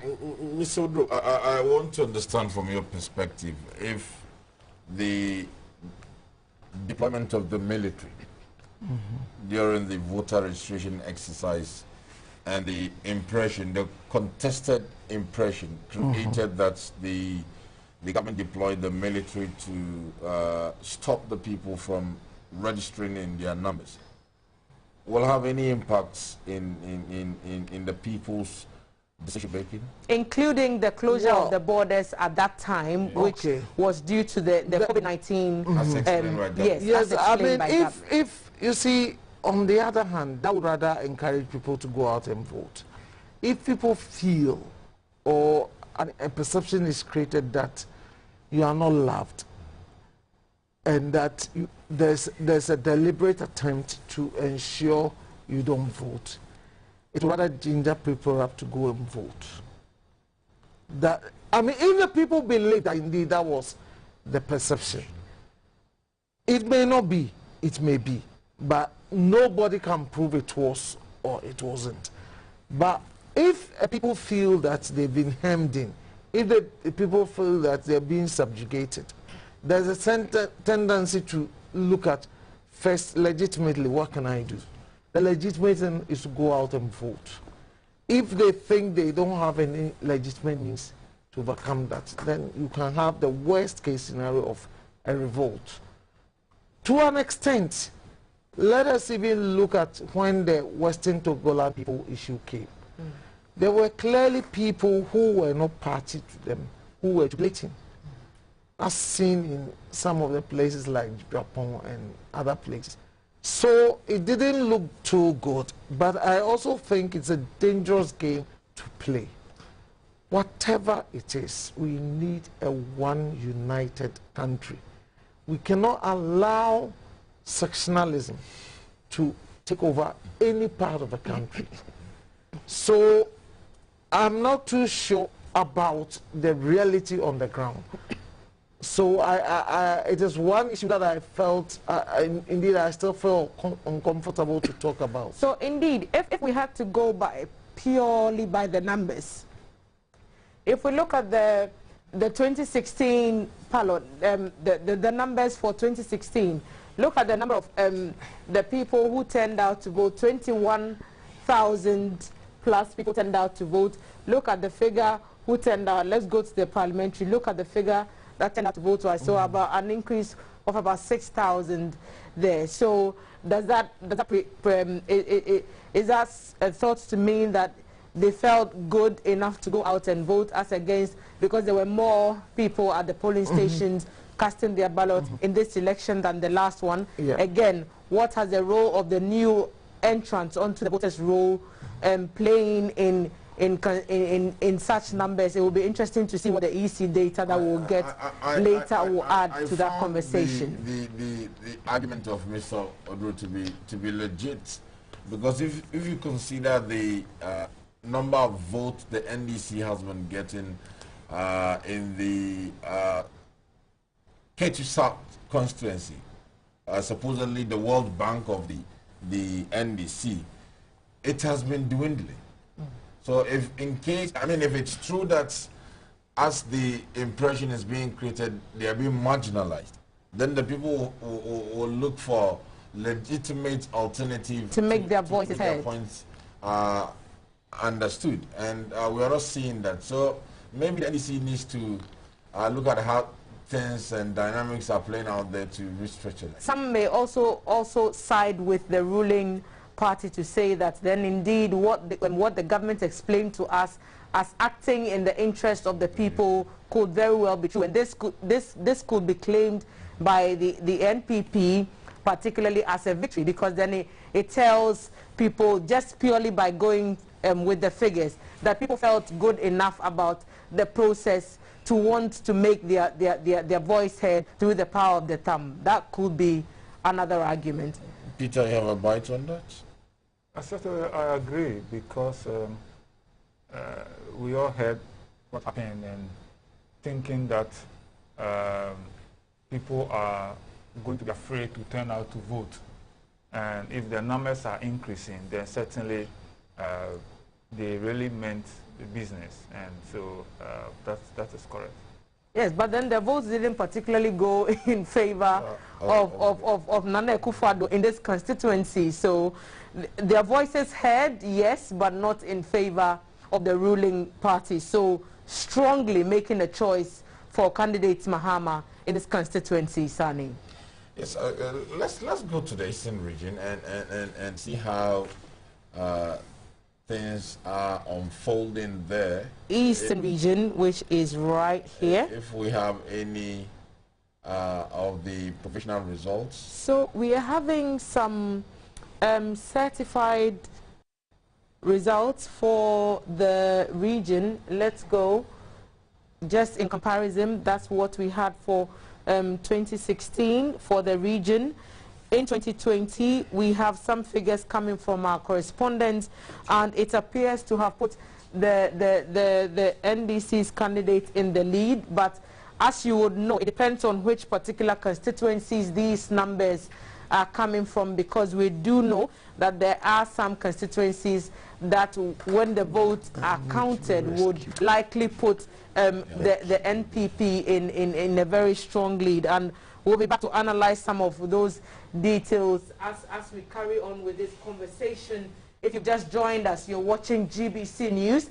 This is our coverage of election 2020. My colleague Sani Abdulrahman is here with me. We are with our guests, Mr. Oduro and Mr. Tepe. We are looking at the numbers coming in from the coalition centers. And if you've just joined us, welcome to the conversation. We've been here since 6 a.m. on election day, and we will be here until the EC makes the final call to tell us who the winner is. And we'll be back after this break to continue this conversation. Please stay with us. We'll be right back.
of election 2020, the race to the Jubilee House. Who takes that seat? Is it still the incumbent Nana Akufo-Addo who will be retained, or there will be a comeback from the camp of the NDC from former President John Dramani Mahama? Currently, we are bringing you to speak to all the happenings in all the constituencies dotted across the country, and you are with us live here on GBC, the authentic and trusted voice of Ghana. We are still here, and very soon the current or the incumbent government will be having a press conference. That is the New Patriotic Party, and we will go over so we can hear or see what they have to give us as a people, as to from their view what is happening within their quarters. So we'll be taking that very soon. But I'm in here with my colleague Maurice Ogbete, who would also be giving us some data and as to how the figures are trickling in. And we are also here with our guests, Peter, who would also will be engaging and be doing more analysis as the figures come in. Maurice, would you want to take it over? It's a few minutes past 3 a.m. Good morning, Ghana. Good morning, Accra. We're still here in studio bringing you results from the grounds. You might have seen some results, I mean, wherever you have seen them, but we are bringing you certified results from the coalition centers as certified by the Electoral Commission. So as we speak, we have certified results from 5 of the 275 constituencies. And so this is how the figures are looking like. The NEC currently has 3 seats, 1 in the central region. So that's the Sukuma Adobing constituency. Maurice, quickly, I'm getting the indication that the MPP is starting its press conference, so we'll hold on with the figures and we'll go to the headquarters of the New Patriotic Party, where they are currently holding a press conference for us to know what is happening. The New Patriotic Party's response to the NDC flip-flop press conference. The New Patriotic Party want to thank all the people of this great nation for coming out in their numbers to exercise their franchise. We can confidently say that yesterday's election was the most peaceful and transparent in our nation's history, and the credit must go to the Jane Mensah-led Electoral Commission and the Ghanaian voters in general. The battle is still the Lord's. And the Lord still remains faithful until the very end. We of the New Patriotic Party know that the people have spoken loudly and clearly, for which we are grateful.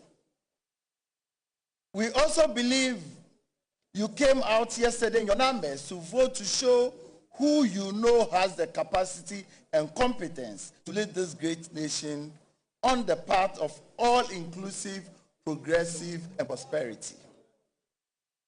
We know our opposition has been desperate and still are. They proved this by centering their whole campaign not on vision or a message, but on blatant lies. Lies about the New Patriotic Party, lies about President Nana Akufo-Addo, lies about candidate Mohammed's past failures as president, and about his incoherent and blurred vision for our precious country. Earlier this morning, ladies and gentlemen, the NDC held a press conference to announce a list of parliamentary seats they claim to have flipped, including ones they are yet to be declared, and others the NDC did not win, such as AAK, that's Abura Asebu Amankese, still lying, where a candidate of his Donko has retained his seats. This is characteristics of the NDC, which made that infamous claim around this time 4 years ago that they were in a comfortable lead, when their candidate, John Mahama, had been comfortably beaten. When we came out in 2016 to show that we were winning, we did so with facts and data from the polling station results. Nothing close to such preparedness was obvious today at the NDC's press conference. The NDC have obviously, from the press conference held today, have not learned from the 2016 mistake and incompetence. It is obvious that they have no proper system of collation and relied on fake results and hearsay. The NDC was so unprepared that in the middle of the press conference,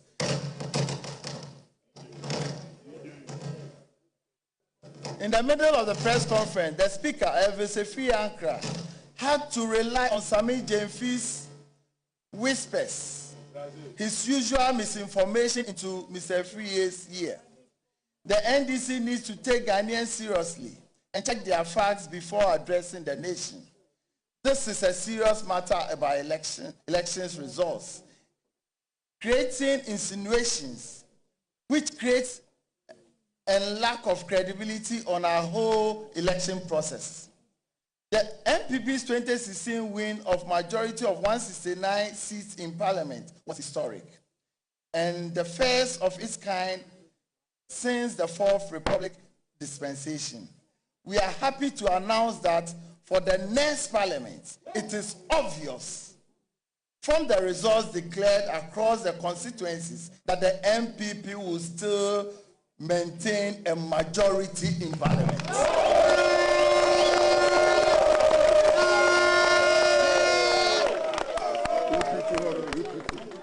And I repeat, it is obvious from the results declared across the constituencies that the MPP will still maintain a majority in Parliament. The MPP won 63 seats above what the NDC had in 2016. As such, it is surprising that the NDC is insisting of a flip of seats. They do not mention the many seats they have flopped. In the Savannah region, where the NDC presidential candidate hails, they flopped, and we flipped 4 seats. The NDC has lost Damango, they have lost Aboya and Salaga North in the Savannah region. The MPP is now the majority party in John Mahama's own region, controlling 4 seats out of 7 seats. The NDC also flopped in Lambusi, a seat we have won. That is in the Upper West region. In the North-East region, the NDC has also flopped, losing Yagba Kubori to Mustafa Yusuf. The NDC has flopped again in Yoyo, losing the seat to Oscar Lawal of the MPP. The NDC also flopped in Tripoli, losing the seat to Abdul Razak of the New Patriotic Party. In the northern region, the NDC has flopped to the point that, like Savannah and Northeast, MPP now has majority seats in the northern region. NDC has flopped, and we have won Karaga for the first time. We've won Tatale, we've won Zabzugu, and we've won Mion constituencies. We now control 5 regions out of the 5. We now control 3 regions out of the 5 regions of the country. 5 northern regions of the country. The NDC has also flopped in Upper West Akim in the Eastern region for the first time.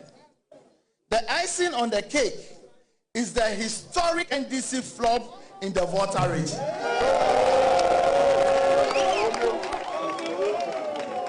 The new Patriotic Party is registering for the first time a seat in the Volta region in Hohoi Constituency. And as we speak now,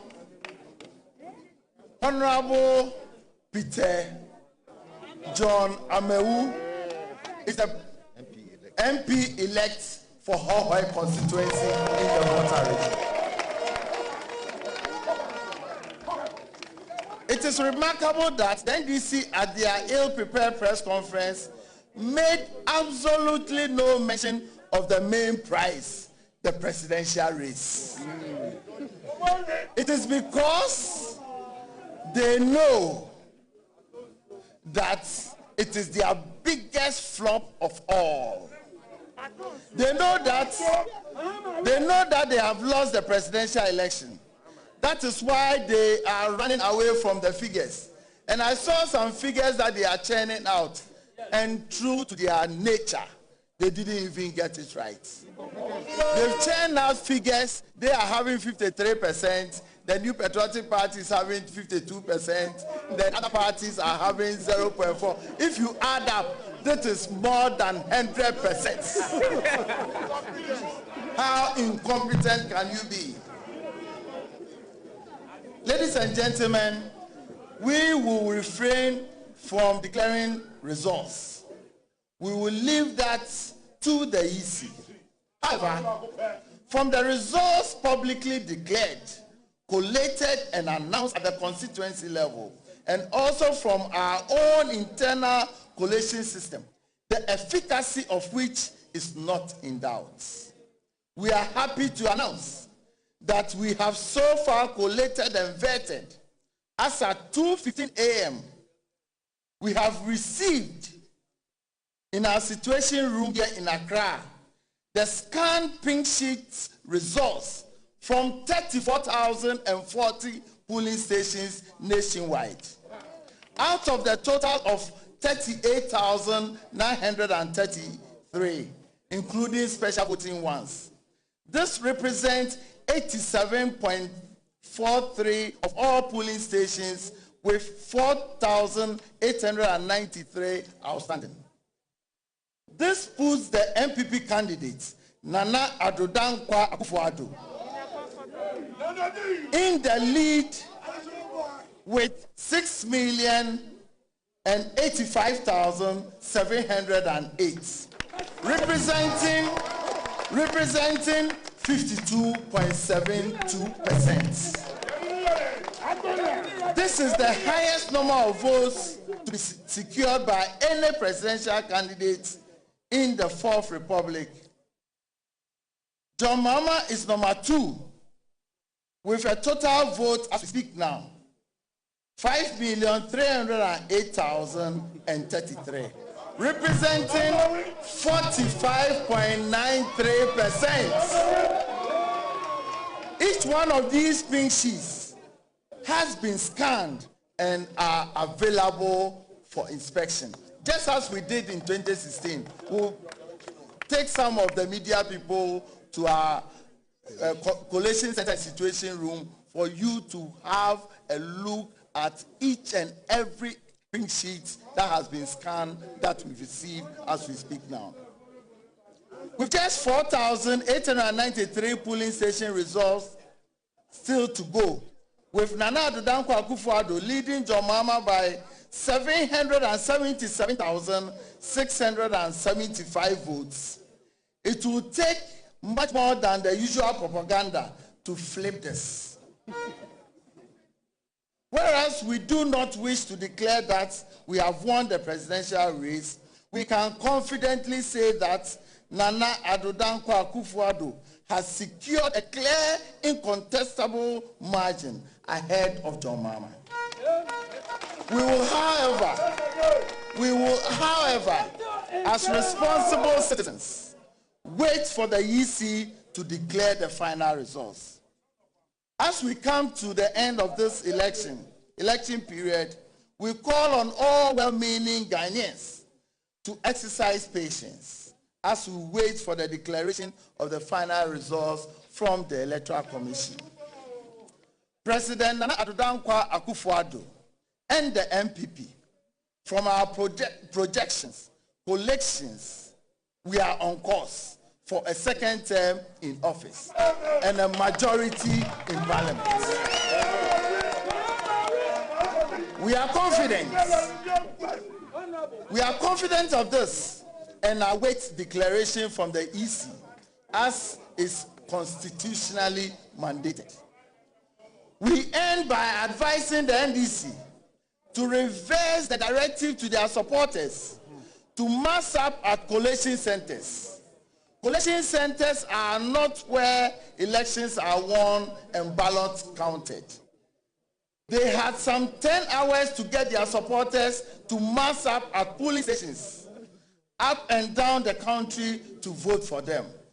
They once again flipped and flopped in this direction. Now they are asking them to mass up at collation centers, which will not flip the results for John Mahama. What is done cannot be undone. I'm ending by saying that the New Patriotic Party is the majority party in Savannah, is the majority party in North East, is the majority party in Northern region, is the majority party in Ashanti region, is the majority party in Eastern region, is the majority party in Central region, is the majority party in the Western region. This cannot be contested. Thank you very much. Thank you very much.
The secretary of the New Patriotic Party, Mr. John Boydu, giving us an overview of the elections from their lenses and with the data that they have collated, and will be treating the media to as they did in 2016. And from what they are saying, then they are in the lead. Maurice. Well, I mean, that's from the perspective of the MPP. So far as we are concerned, those are uncertified results. The EC is the official institution that will declare the final results, who wins. I mean, but at the end of the day, that's what the MPP is saying. So that particular press conference was in response to what the NDC did some few hours ago. They say that they've won a lot of the seats that they lost in 2016. But the MPP said that what they did not also tell Ghanaians is the number of seats that they lost. John Boydu is saying, for instance, that they have lost the Hohoe seat. And so Honorable John Peter Amewu, who is the current Minister for Energy, is the MP-elect for the Hohoe constituency. That's according to the MPP. Right. And so basically they are saying that also Abura Asibu Asaman Kese which is where Felix Kwache Ofosu is contesting. They say that they have won that particular seat, contrary to some reports that Felix had won that seat. These are provisional issues that we're talking about. At the end of the day, we will get certified results into our system, and we'll tell Ghanaians who is won what and who is not won what. They insist that they maintain a majority in Parliament based on the figures that they have. They have 63 seats above what the NDC has currently. They've won the Savannah region, they've won the Northern region, they've won the Western region, the Ashanti region, and the Eastern region. And so they are saying that they won both the presidential and the parliamentary. They've won Damongo, where Abu Jinapo, who is the deputy chief of staff, is contesting. He contested Adam Mutawakilu, who is the NDC spokesperson on energy and mines. He's lost that seat. According to the MPP, they have won that particular seat. They've won Daboya, also in the Savannah region. The MPP has majority seats, as they say. They've won Tatale, they've won Zabzugu. They control 3 of the 5 seats in the Western region. They've won a seat in the Volta region. That's the whole constituency. And so, I mean, basically, that's the summary of what the MPP is saying. They've said that after they've counted about 87.4% of the votes, the total vote cast, the NDC's Nana Dankwa Akufo-Addo has 57.7% of the vote, and John Dramani Mahama of the NDC has 5 million votes plus, representing 45.93% of the vote. Mr. Take, what will be your take on this particular action taken by both political parties trying to announce the results ahead of the EC? I think both of them are trying to whet the appetite of their members and to, I mean, maintain their confidence level, because one thing ran common in their press conferences. All of them only spoke or mentioned their constituencies that they perceive to have won, that they are claiming. And whilst the MPP was accusing the NDC of not mentioning the one they have lost, they also didn't mention the ones that they have also lost as well. So they are all trying to be very careful with the announcement, because they have seen that it's too early to call. I was expecting that, apart from Abura Sebu, I was expecting that, apart from that one which was in NDC, which they counted, I was expecting the list the NDC brought, they would have told us that it wasn't the case. Because they are trying to balance, they are trying to tell us that, no, what they said wasn't the case. But yes, the case, they only mentioned one, which is, I mean, from that, it's probable that what NDC said earlier with regards to those constituencies that they have won, it could be possible. Other than that, they could have, like they said about this particular one, they could have also given us the state of the other ones as well. And so, like the Adenta, like the Medina, like the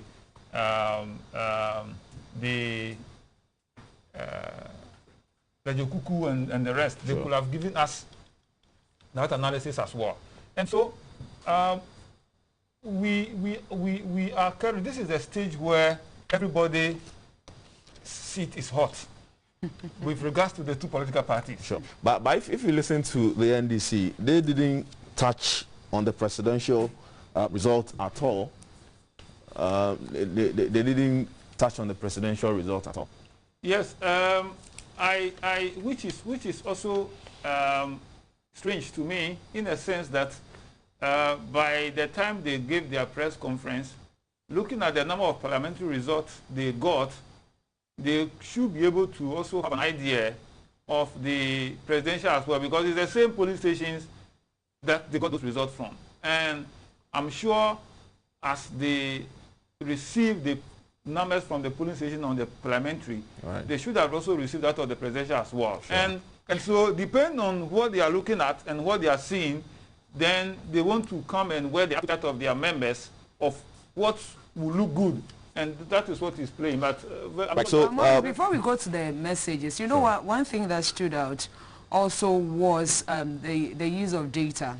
From what John Boedu said, and with regards to their 2016 election, we saw how the NPP had mounted a data center where they were very vigilant, and they were treating their following to some data analysis of how they are collating the results. And from what he's saying, then they are relying on that same technology to also come the way of this year's electorate, so they can also ascertain what the Electoral Commission is bringing in. But they make the point that, okay, the NDC comes in without any data to back whatever they are saying, and the communications team are all over. So I wanted to find out from Peter, with the use of data, we know we have come a long way, especially in this COVID era, and looking at other elections that has happened across the continent.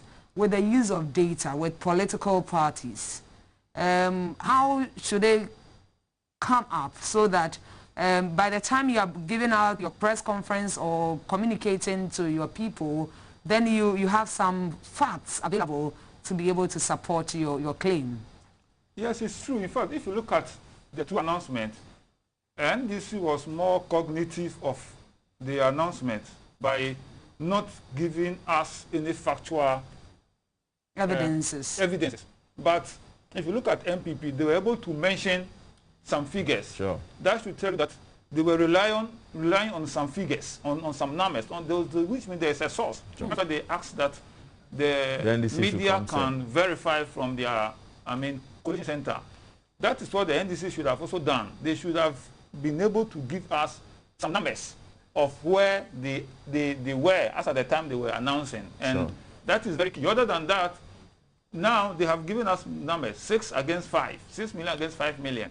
So we will be waiting. I will not be surprised if they come in soon with another press conference. On the way coming soon from the NDC. Then we will be expecting these press conferences will be coming until the EC finally announced the result. So we wait to see how that goes. But this program is interactive. Let's read some messages from our viewers who are still watching even at this particular hour. This one says, "Hi, good morning. I am Lucky Kwame Awute from Kase, watching and following you live on Facebook.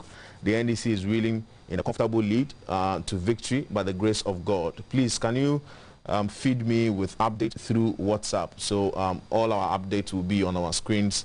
You can follow us as and when we bring them. Hi, please, do you think he can win the election?" I don't know exactly who you're talking about. You should also add your name to the comments that you send. This one said, "We need peace." Certainly, we need peace in Ghana. Peace is what we all need. God is great. Please, how many parliamentary seats have we won? I don't know which party you belong to. I think you belong to the NDC. Oh God, we are still waiting for glory. Congratulations to humble and intelligent team of great NDC. That's from one of our viewers there. This one says the NDC is winning. Very well. So the Electoral Commission will come to confirm or deny what you have sent us. Let me read this particular one. He just says, "Wow." And then, okay, right. So, good evening. I am Amate from Ada, Greater Accra. I never hear Ada. Are you taking them out? We've not received results from Ada. As and when we get them, we'll give you updates on that particular constituency. Hi, sir. How is the provisional results now? We will still update you as and when we get certified results from the coalition centers across the 275 constituencies in country. Please, are we still okay, we are still waiting. Akufado Afadada. Please, we can't see the writing clear? Okay, so we'll try and zoom in so you're able to read them well. This one says, Mumen, good evening. It was wrong asking for the version of the NDC man since he's an interested party. Okay, so let me see this one. Right, so good evening. May God bless you for your good service rendered to Ghanaians. We pray for peace. We pray for a second victory. I'm Richie from Old Botsiano. This one says, good evening. Please, can I get updates on the provisional results of Hohoi? I mean, the MPP say, and the report we're hearing indicates that Honorable John Peter Amewu of the MPP has snatched that particular seat from the NDC. Very soon we'll get certified result from the Hohoi constituency, and we will confirm or deny that. This one says, hi, my name is David Ejay from Suhum. Please, is there any way we can have an update? All we need is peace. But is there not anything from Suhum too?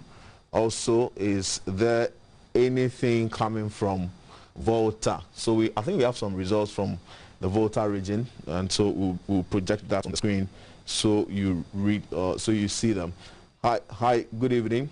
Please, can I get updates so far? Can I get updates so far? Right. Hello, we did live GBC News.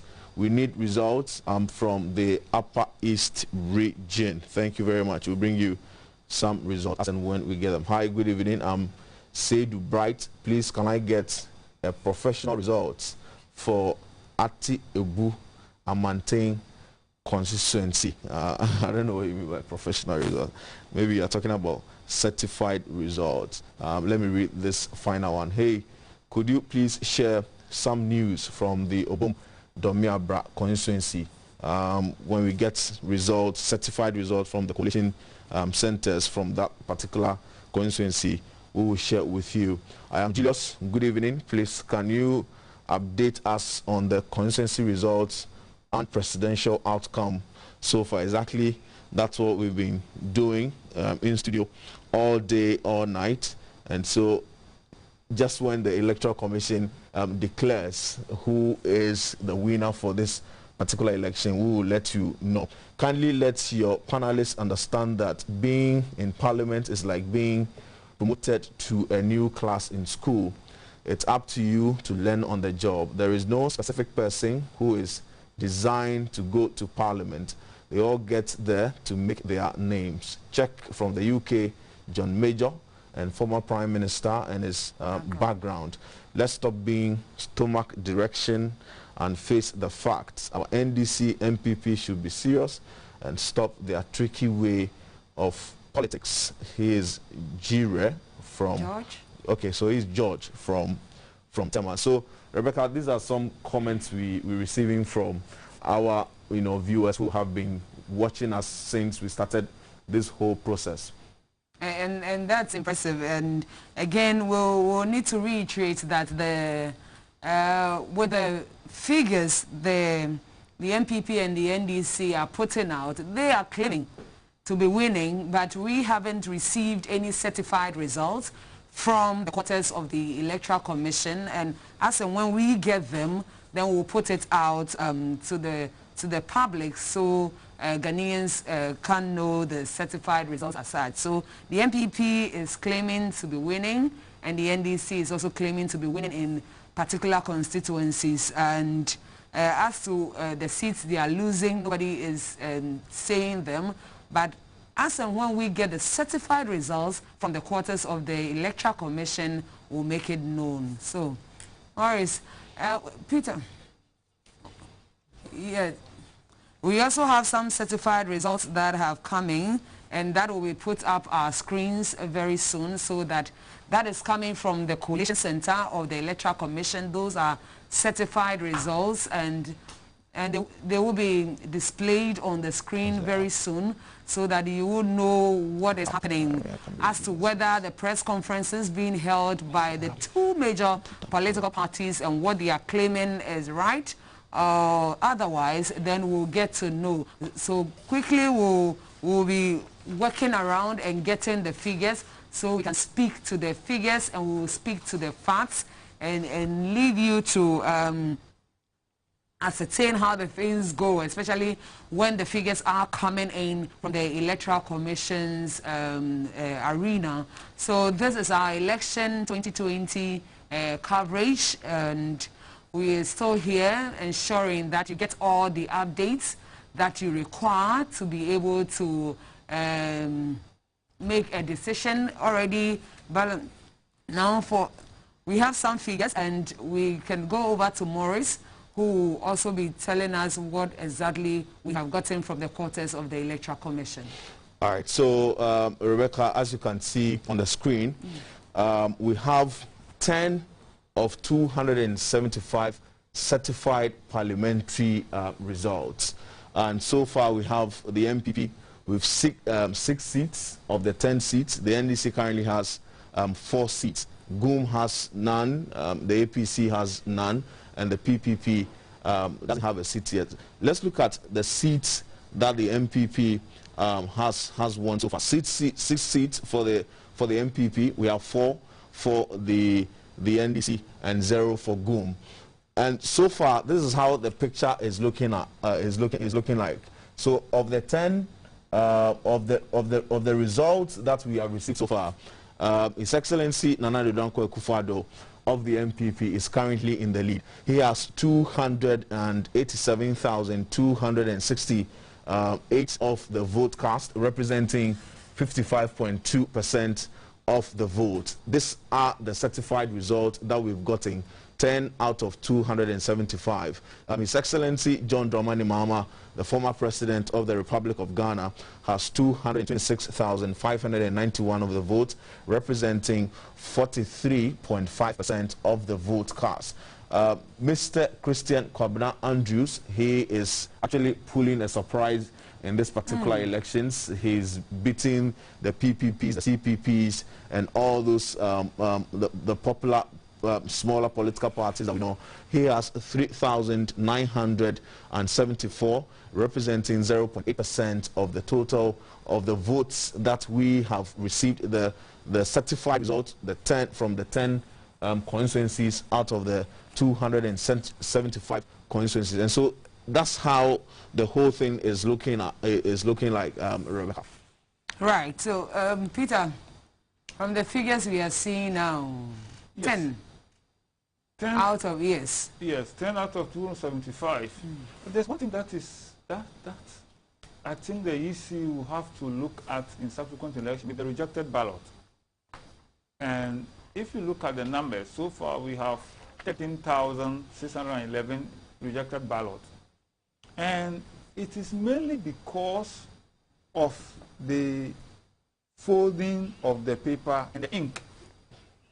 And in future, they may have to look at how to get the people who put their fingers in the ink, get it well clean. Because when you are folding the paper, mistakenly you end up touching the front of the ballot sheet. Because once you are folding, after you thumbprint and you are folding it, you may mistakenly thumbprint again. And that is what is causing it. Now it has even gotten to excess of 14,000. And so, which is, I mean, good number. That is about a constituency already. And so that is one thing we have to look at. But it's still too early because if you look at the number of registered voters, assuming we are even having 70% turnout, certainly we are nowhere near anywhere that somebody can. We'll come back to the conversation on the education of the rejected ballots, how we do our education. But currently we've seen that there have been certified results for parliamentary from Odotobri and one other. Right, so we now have 12 certified results from 12 constituencies out of the 275. 75. And so we realize that now both the MPP and the NDC have, 6 seats each from the 12 constituencies that we have counted. His Excellency Nana Addo Dankwa Akufo-Addo of the MPP still is in the lead, 57.0% of the vote. And the NDC, John Dramani Mahama, has 234,227, representing 41.8% of the vote.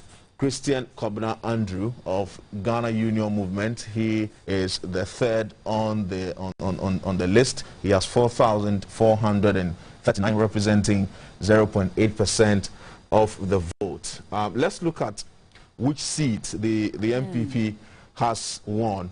They have 2 in the Ashanti region. This is Ahafo and North South constituency in the Ashanti region. Edu Johnson Koku, who represents the people of the Ahafo and North South constituency on the tickets of the MPP in the Ashanti region. Mr. Emmanuel Akwesi Jemfi, who representing the people of Odotobri constituency in the Ashanti region. The MPP has won that particular seat. Now, the MPP also has 1 seat in the Bono region. These are certified results from the Electoral Commission. So in the Bono region, we go to German North constituency, and Saika Stevens will represent the people of the MPP in that particular constituency. Now, Bono East, the MPP also has 1 seat in the Bono East, and that's the Pru West constituency. Mr. Stephen Jalula will represent the people of the Pru West constituency on the ticket of the MPP in the next Parliament of Ghana.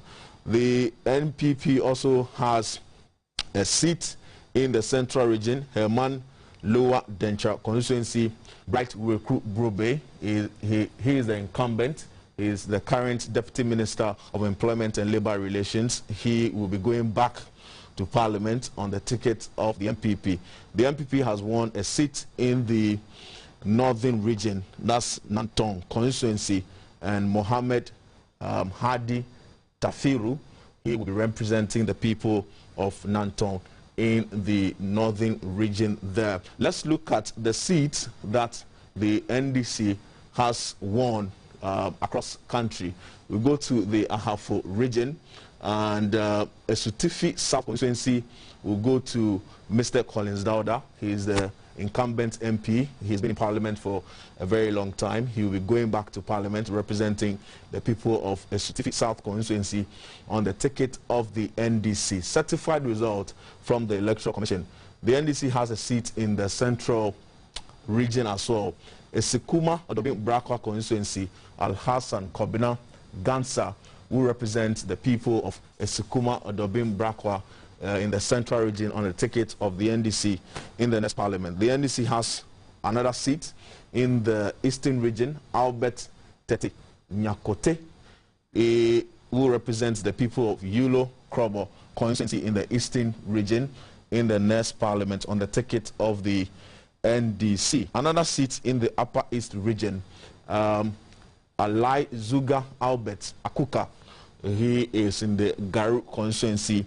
He will be representing that particular constituency in the next Parliament on the ticket of the NDC. We have 2 seats. 2 seats in the voter region. We have Adaklo constituency. Mr. Agboja Kwame governs. He is an incumbent MP in that particular constituency. He will be going back to Parliament. We also have the Kwando constituency, and Honorable Soa Adjoa Dela. She was a Deputy Minister for Gender and Children Affairs in the erstwhile John Dramani Mahamad's government. Let's look at the presidential results that we have received from the various constituencies in country. The presidential results, certified results from the Electoral Commission that we have received. We have received certified results from the, let's see this one.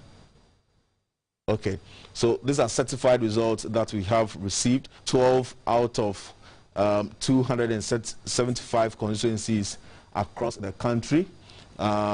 Still in the lead is His Excellency Nana Dankwa Akufo-Addo. He has 319,305, representing 57% of the vote cast out of the 12 constituencies. Certified result from the AC.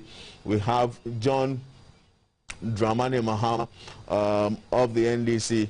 All right, so we also have some presidential results, certified presidential results coming from the Garu constituency. Let's see. All right. Okay, so from the Garu constituency, so this is how it looks like in the Garu constituency. We have the NDC having 63.8% of the vote cast in the Garu constituency, 17,119 thousand of the votes in that particular constituency going for the NDC. The MPP has 8,683 of the total vote cast, representing 32.4% in the Garu constituency.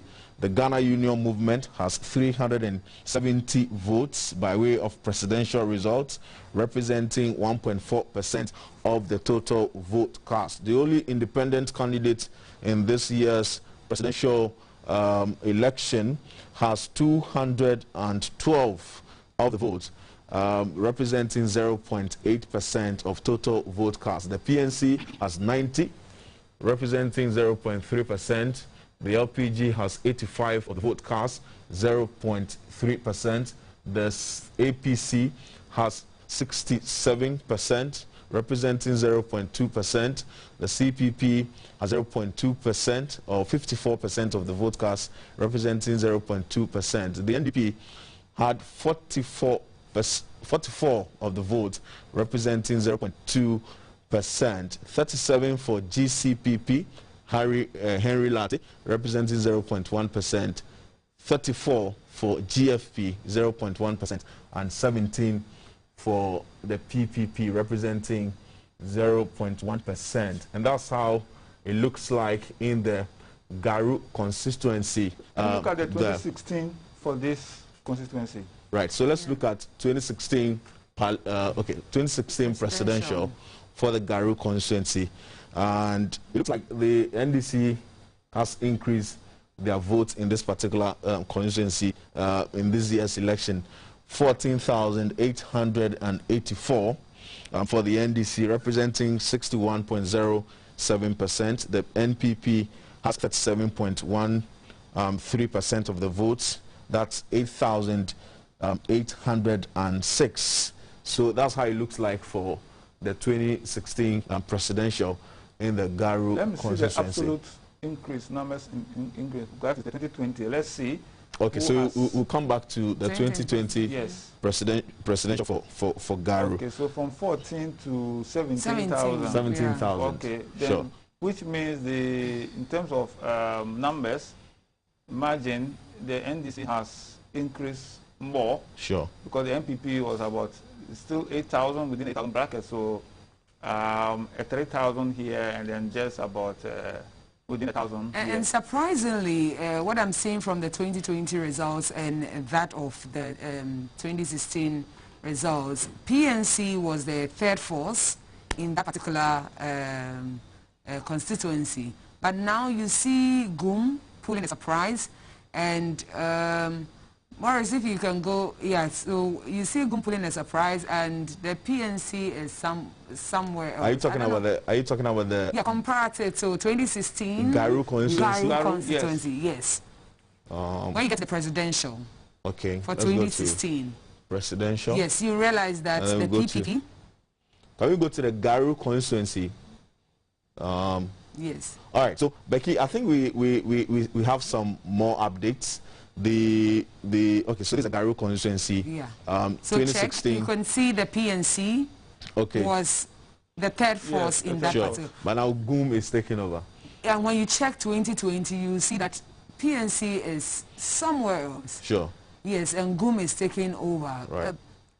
Right. So. And he is a first timer. That particular party is the first. So, I think what could be working for him? The power of TV, traditional media, has helped him.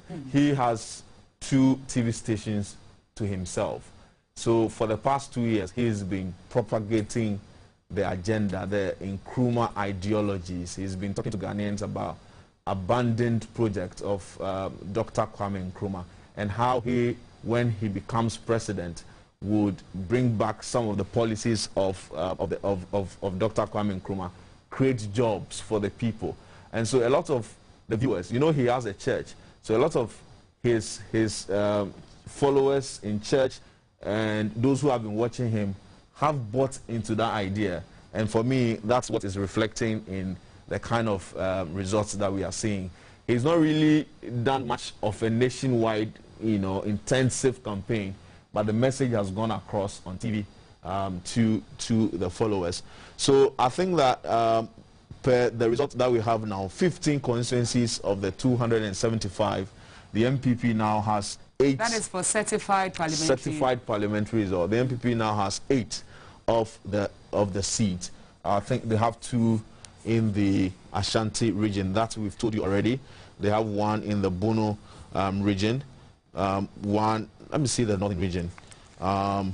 Okay, so let's go to the Savannah region. And so this is the latest one. Salaga North constituency goes to the MPP Al-Hassan Abdullah Idi. He is Deputy Minister for Tourism. I think he's won his seat, the Salaga North constituency. And then when you go to the Upper West region, Lambusi constituency goes to Bachi Yelviel Balegi of the NPP. So that's how it's looking like. I see the NDC has also added one seat. Let's say, I think it will be, no, we have the voter. So I think it's the OT region. Engineer Yao Gomado will represent the people of the Akan constituency in the newly created OT region. So, Rebecca, that's how it's looking like as we speak. But the results that we're receiving, Mr. Tekpe, are you surprised? Were you expecting results like this? In fact, yes. Yes, because the elections this year, the campaign this year, were more of issue-based. Sure. And as a result, the decision of the electorate are more dependent on their situation. And that is what will inform them. But what is critical here, and as I have been saying, especially with the presidential, because that is the big fish everybody is looking for. And that one, the numbers, the margin of increase is very key. And how you lose is very key here. So if you are adding up, that is good too, because it's the numbers. And so in their world banks, how they perform in their world banks has very key impact in their performance in this election. Very, very. Okay, I think we have results, parliamentary results from the Ayawaso East constituency in the Greater Accra region. These are presidential results from the Ayawaso East constituency in the Greater Accra region. And so this looks like the NDC has 24,320 of the total votes cast in the Ayawaso East constituency, representing 63.2% of the vote. The MPP has 13,904 of the total votes cast, representing 36.1%. The Ghana Union Movement has 170, representing 0.1%. The CPP 25, the PNC 23, the GFP 12, and the PPP also has 12. The ACP has 9 of the vote, LPG 8, and the independent candidate in this race has 7. The NDP has 5, and the GCPP has 3. Those are results from the Ayawaso East constituency. We can look at How did they perform in 2016? In 2016, yes. Asawase East for presidential Asawase East constituency was the NDC had 22,699 and the NPP had 14,729, representing 39.02%. I see you want to do some comparison. So let's go back to 2020 yes. presidential for Asawase East. This is 24,000 compared to 22,000. Then so it means the NDC might have done something right. No, I think. Okay, so yeah, yes. they increased the figures sure, in 2020. They increased the figures. Yeah. And okay, so this okay. No. For presidential. This presidential. MPP. Let's look at 2020 presidential. 24. They've gone up. I think the MPP has dropped. Reduced. Has dropped. Yes. They've gone to. They have dropped to 12,000. 13,000 actually. Yeah, 13,000. 13,904. Sure. So, and that's in the Asawase East constituency. Currently, as we speak, I think the NDC has added a seat more in the Ahafo region. I guess in the Ahafo region, the Asutifi South constituency. Okay, I think that it should be Upper East. The Upper East region. Yeah. Okay, so this is the Upper East region. Bolgatanga East constituency. Dr. Dominic Ayene. Dr. Dominic Ayene Hill is a former Deputy Attorney General under John Mahamad's administration. He has maintained his seat, the Bolga East constituency. And then we have the Garu constituency belonging to the NDC, Alazuga Albert Akuka. He will be representing the people of Garu constituency in the Upper East region. So was he the incumbent, the Garu? Okay, so let's look at the 2020 parliamentary for the Garu constituency. Can we go to the Garu constituency?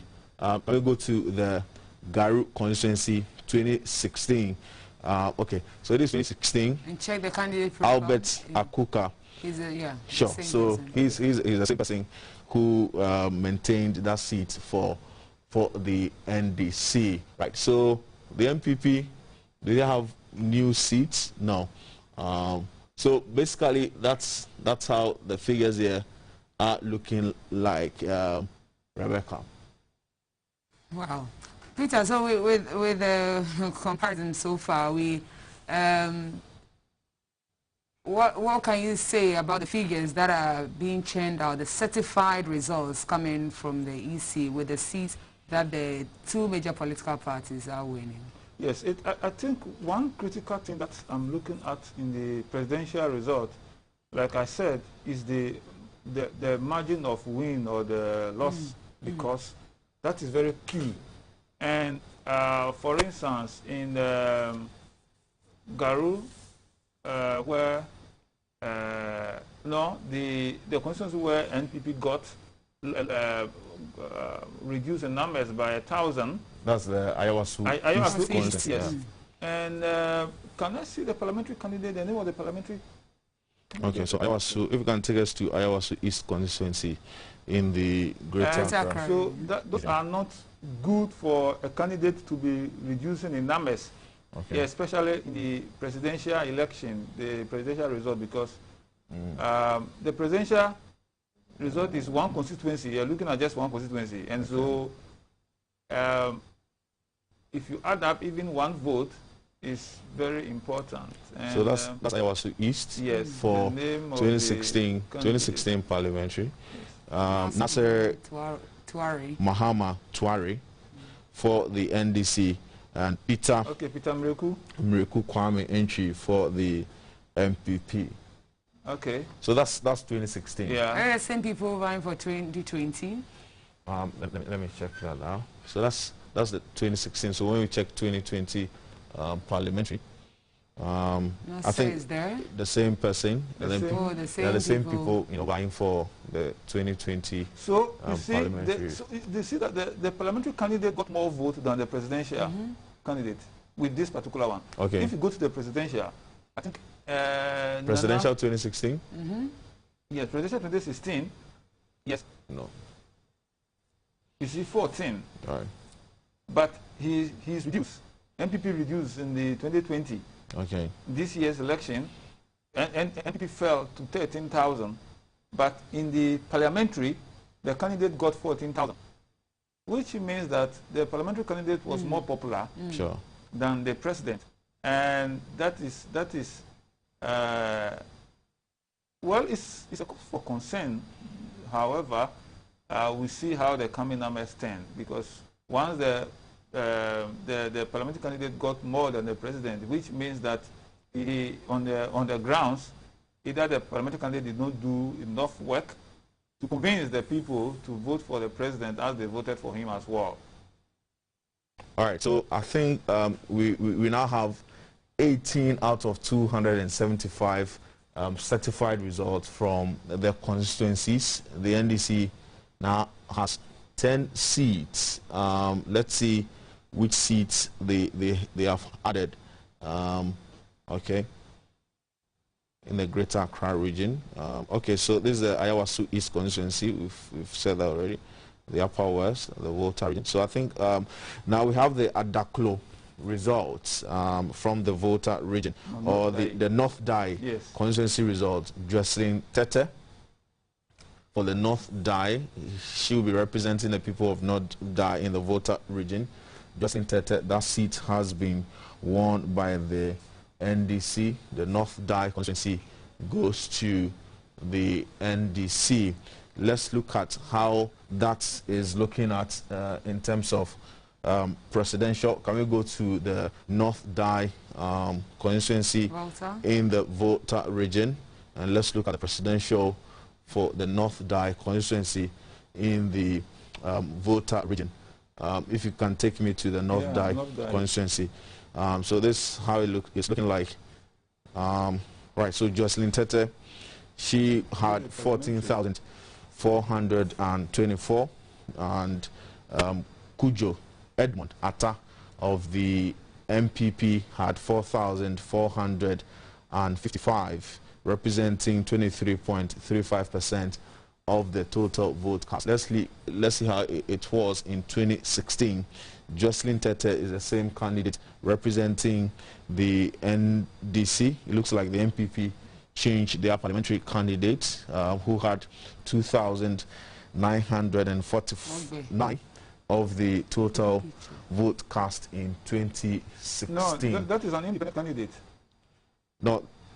It's an independent candidate. Yeah. Okay. So, okay. This MPP guy. The MPP candidate rather got just 467. 467. Is that certified result or is? No, it's 2016. This is 2016. This is 2016. Okay. Right. So this 2016, how it panned out. So 2020.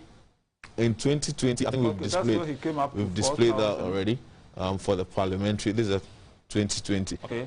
So the independent candidate out of the way, the NPP's candidate, managed to increase his votes in the North Dai constituency in the Volta region.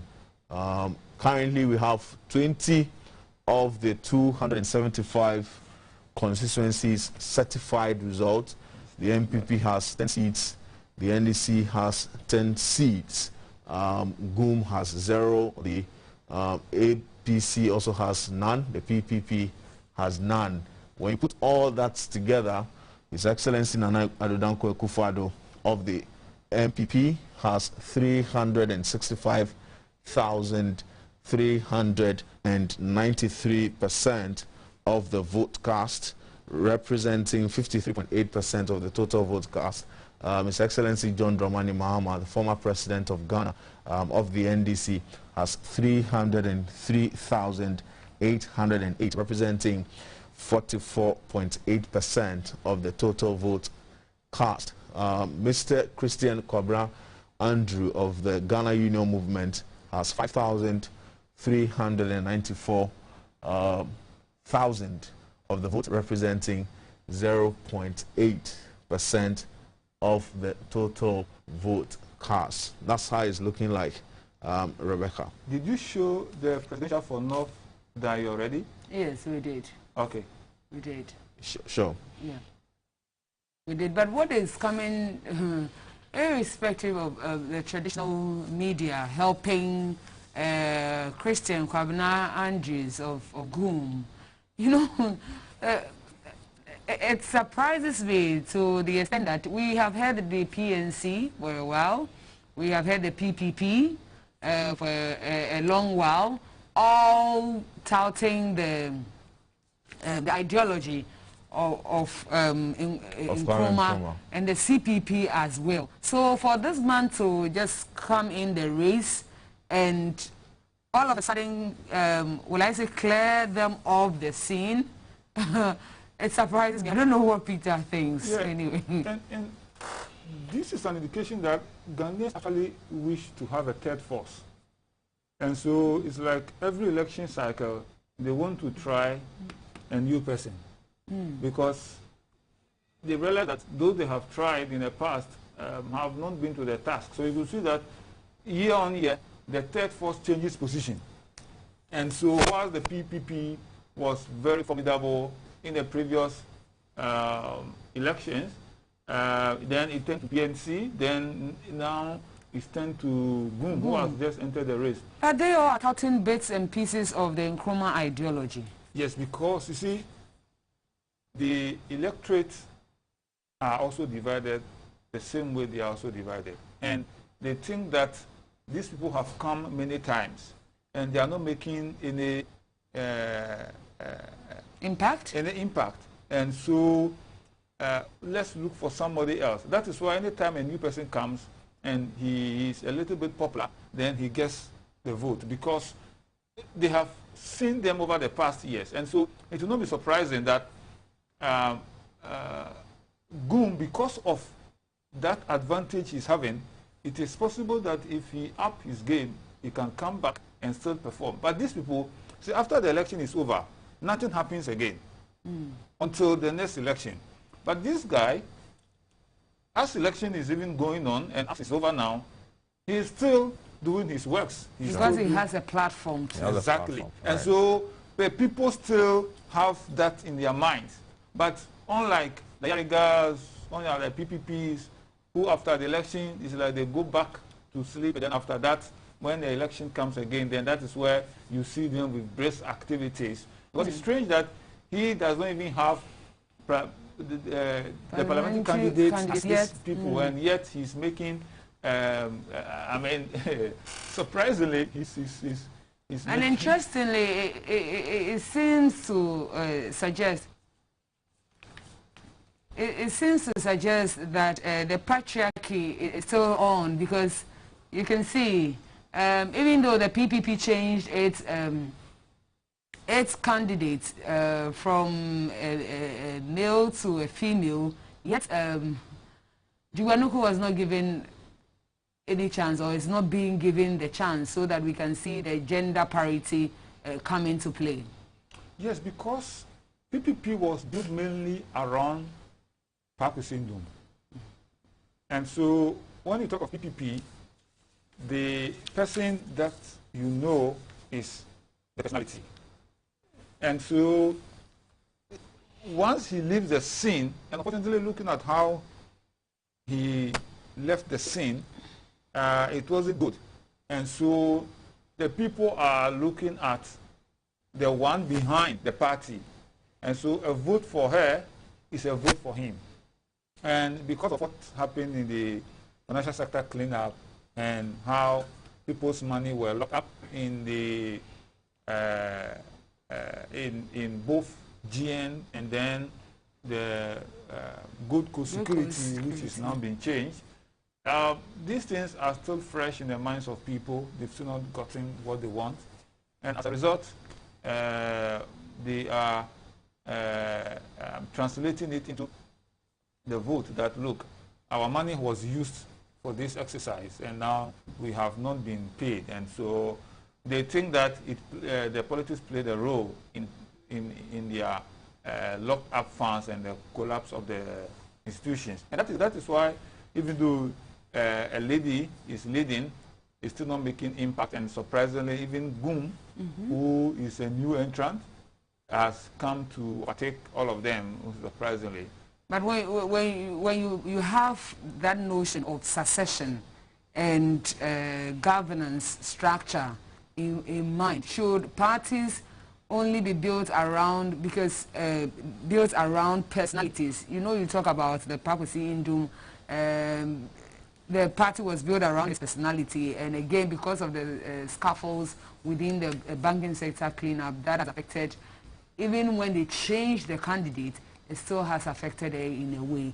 Looking at succession in mind, because let's say President Nana Addo Akufo-Addo, it's in line after he's been given the 8 years or more, maybe from the party, then they will go and elect another candidate, same for the NDC and all of that. But with what you are saying, if you have to take a look at succession, should this be the case? Yes, certainly. And because, you see, when he was there, continuously, nobody contested him. But that is Pakwesi Indom. Okay. He was the one who was representing the party. And had it not been because of this issue, I wouldn't be surprised if he would have come again. And so the challenge of having one person running the show is as a result of this that we are seeing now. So when we talk of funding, you see that a lot of money went into the campaign. And he himself personally also played key role in organizing funds and pumping it. You see, within a short period, he was able to organize offices in all the constituencies. This is a lot of money. All right. And that is what is playing the role. So let's take you across the country and tell you which seat has switched from which party to the other. So we are in the Upper West region. This particular seat, the Lambusie seat, has moved from the NDC, as you can see, to the MPP. So it switched from the NDC to the MPP. That's the Lambusie constituency in the Upper East region. Right. So the Central region as well. Also in the Central region. Also in the Central region, we've seen some movement. So we'll show you that in a minute. Let's go to the Central region. All right. Okay, so the Central region.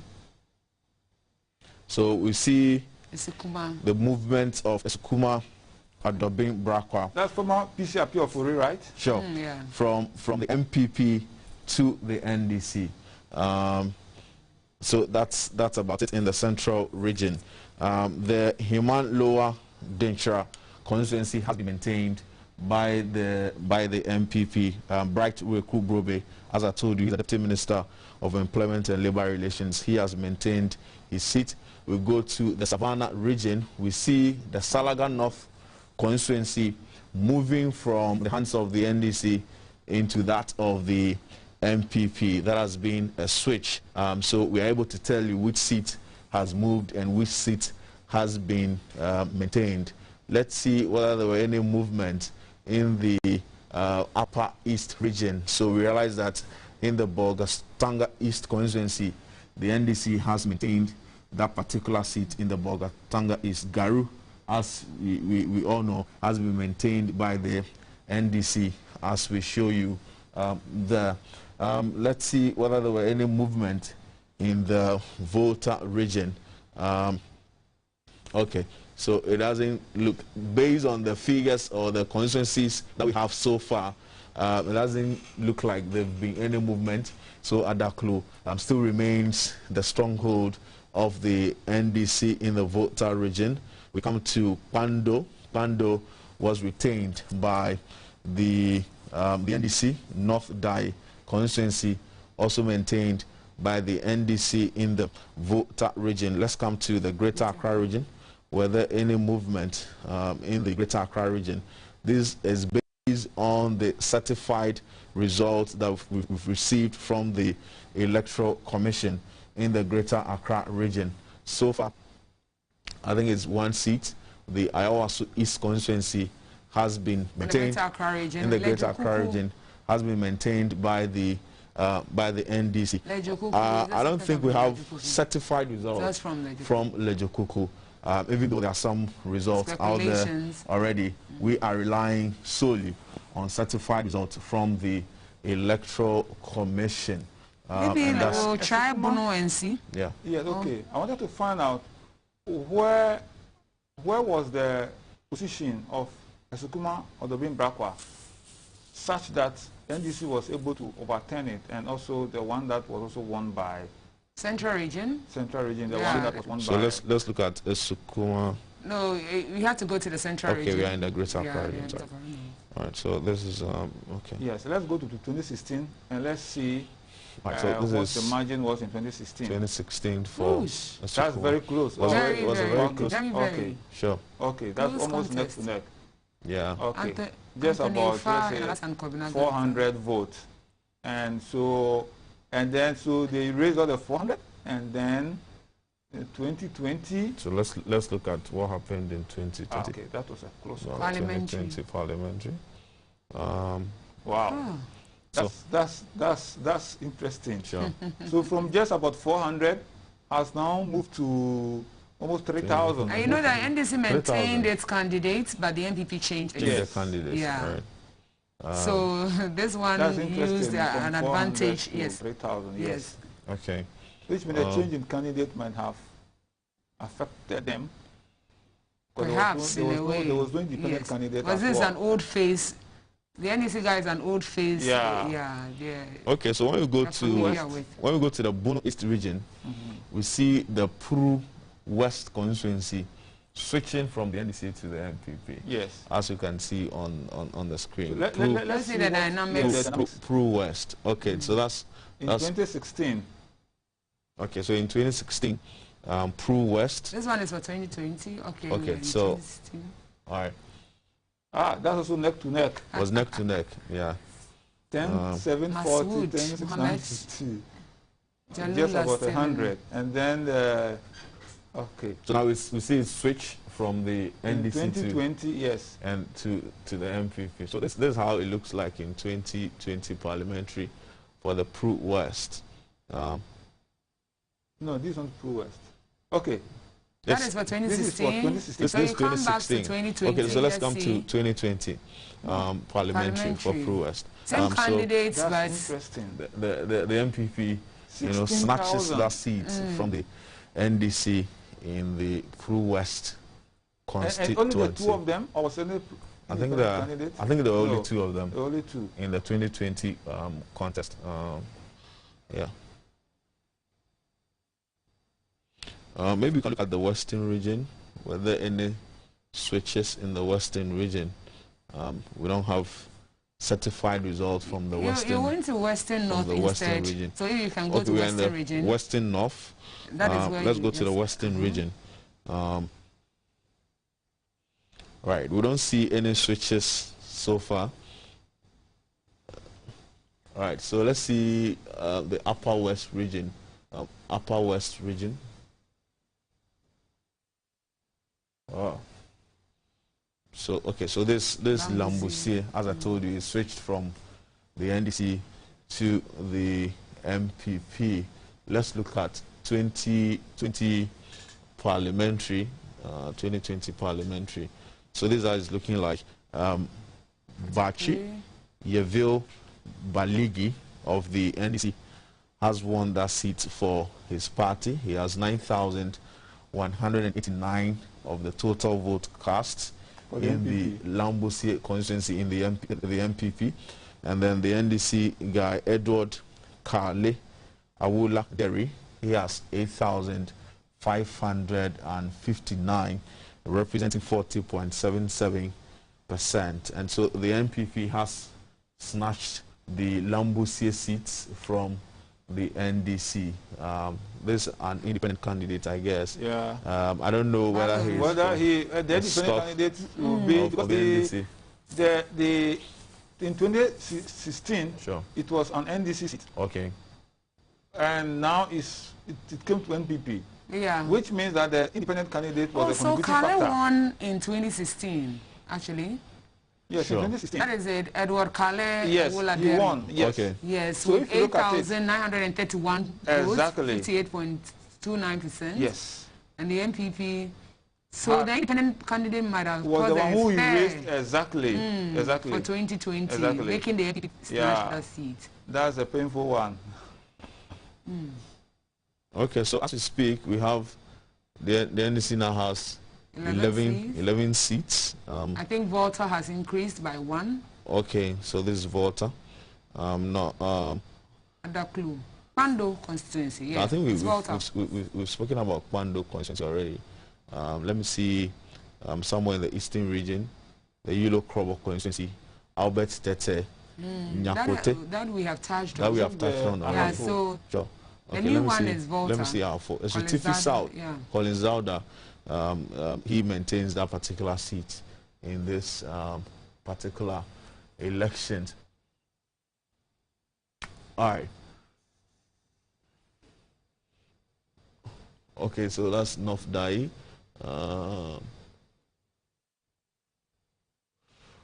Right, yeah, so it's not Dai from this how it's looking like. We are still here in studio waiting for results from across the country, certified results, of course, from the EC.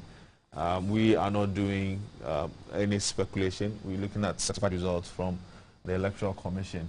And then when they finally declare the results, we will bring you those updates.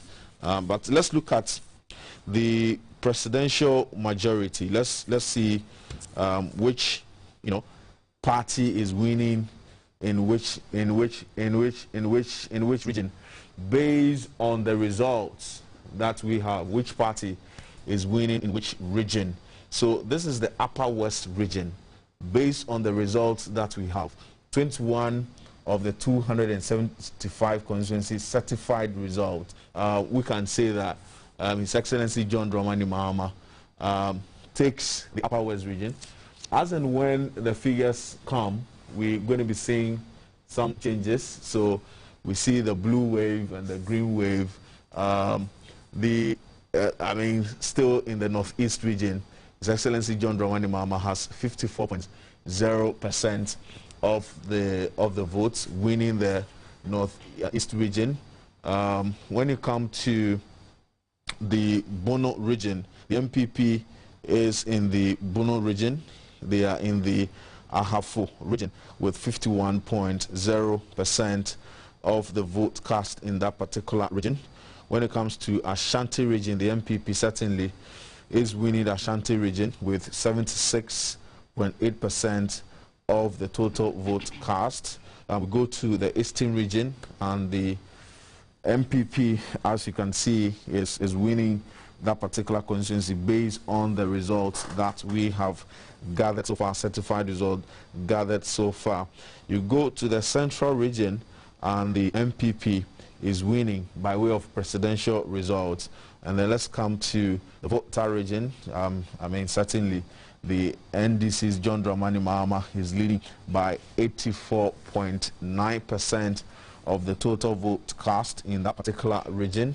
You go to newly created Oti region, and the NDC's John Dramani Mahama has 63.9% of the vote. So this is the outlook.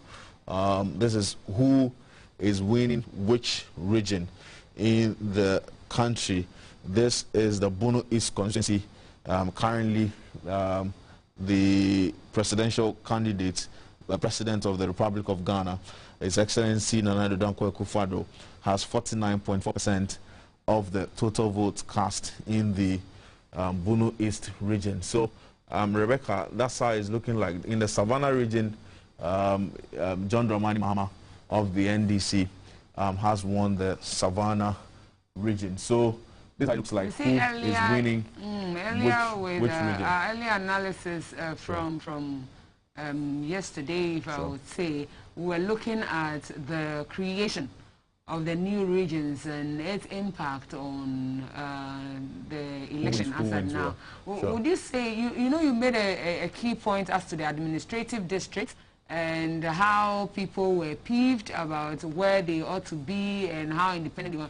Would you say that in any way might have affected the votes for the presidential coming in for the MPP, because clearly you can see that the pattern remains the same, and even with the created new district, OT still went in for well, Rebecca, I think that for the results that we have, we cannot, call, who has really won which region. We only have 13 of the 275 constituencies certified results, and that's what is giving us what we're seeing here. As in, when we get a lot more, an appreciable amount of, then we can say who has won which particular region.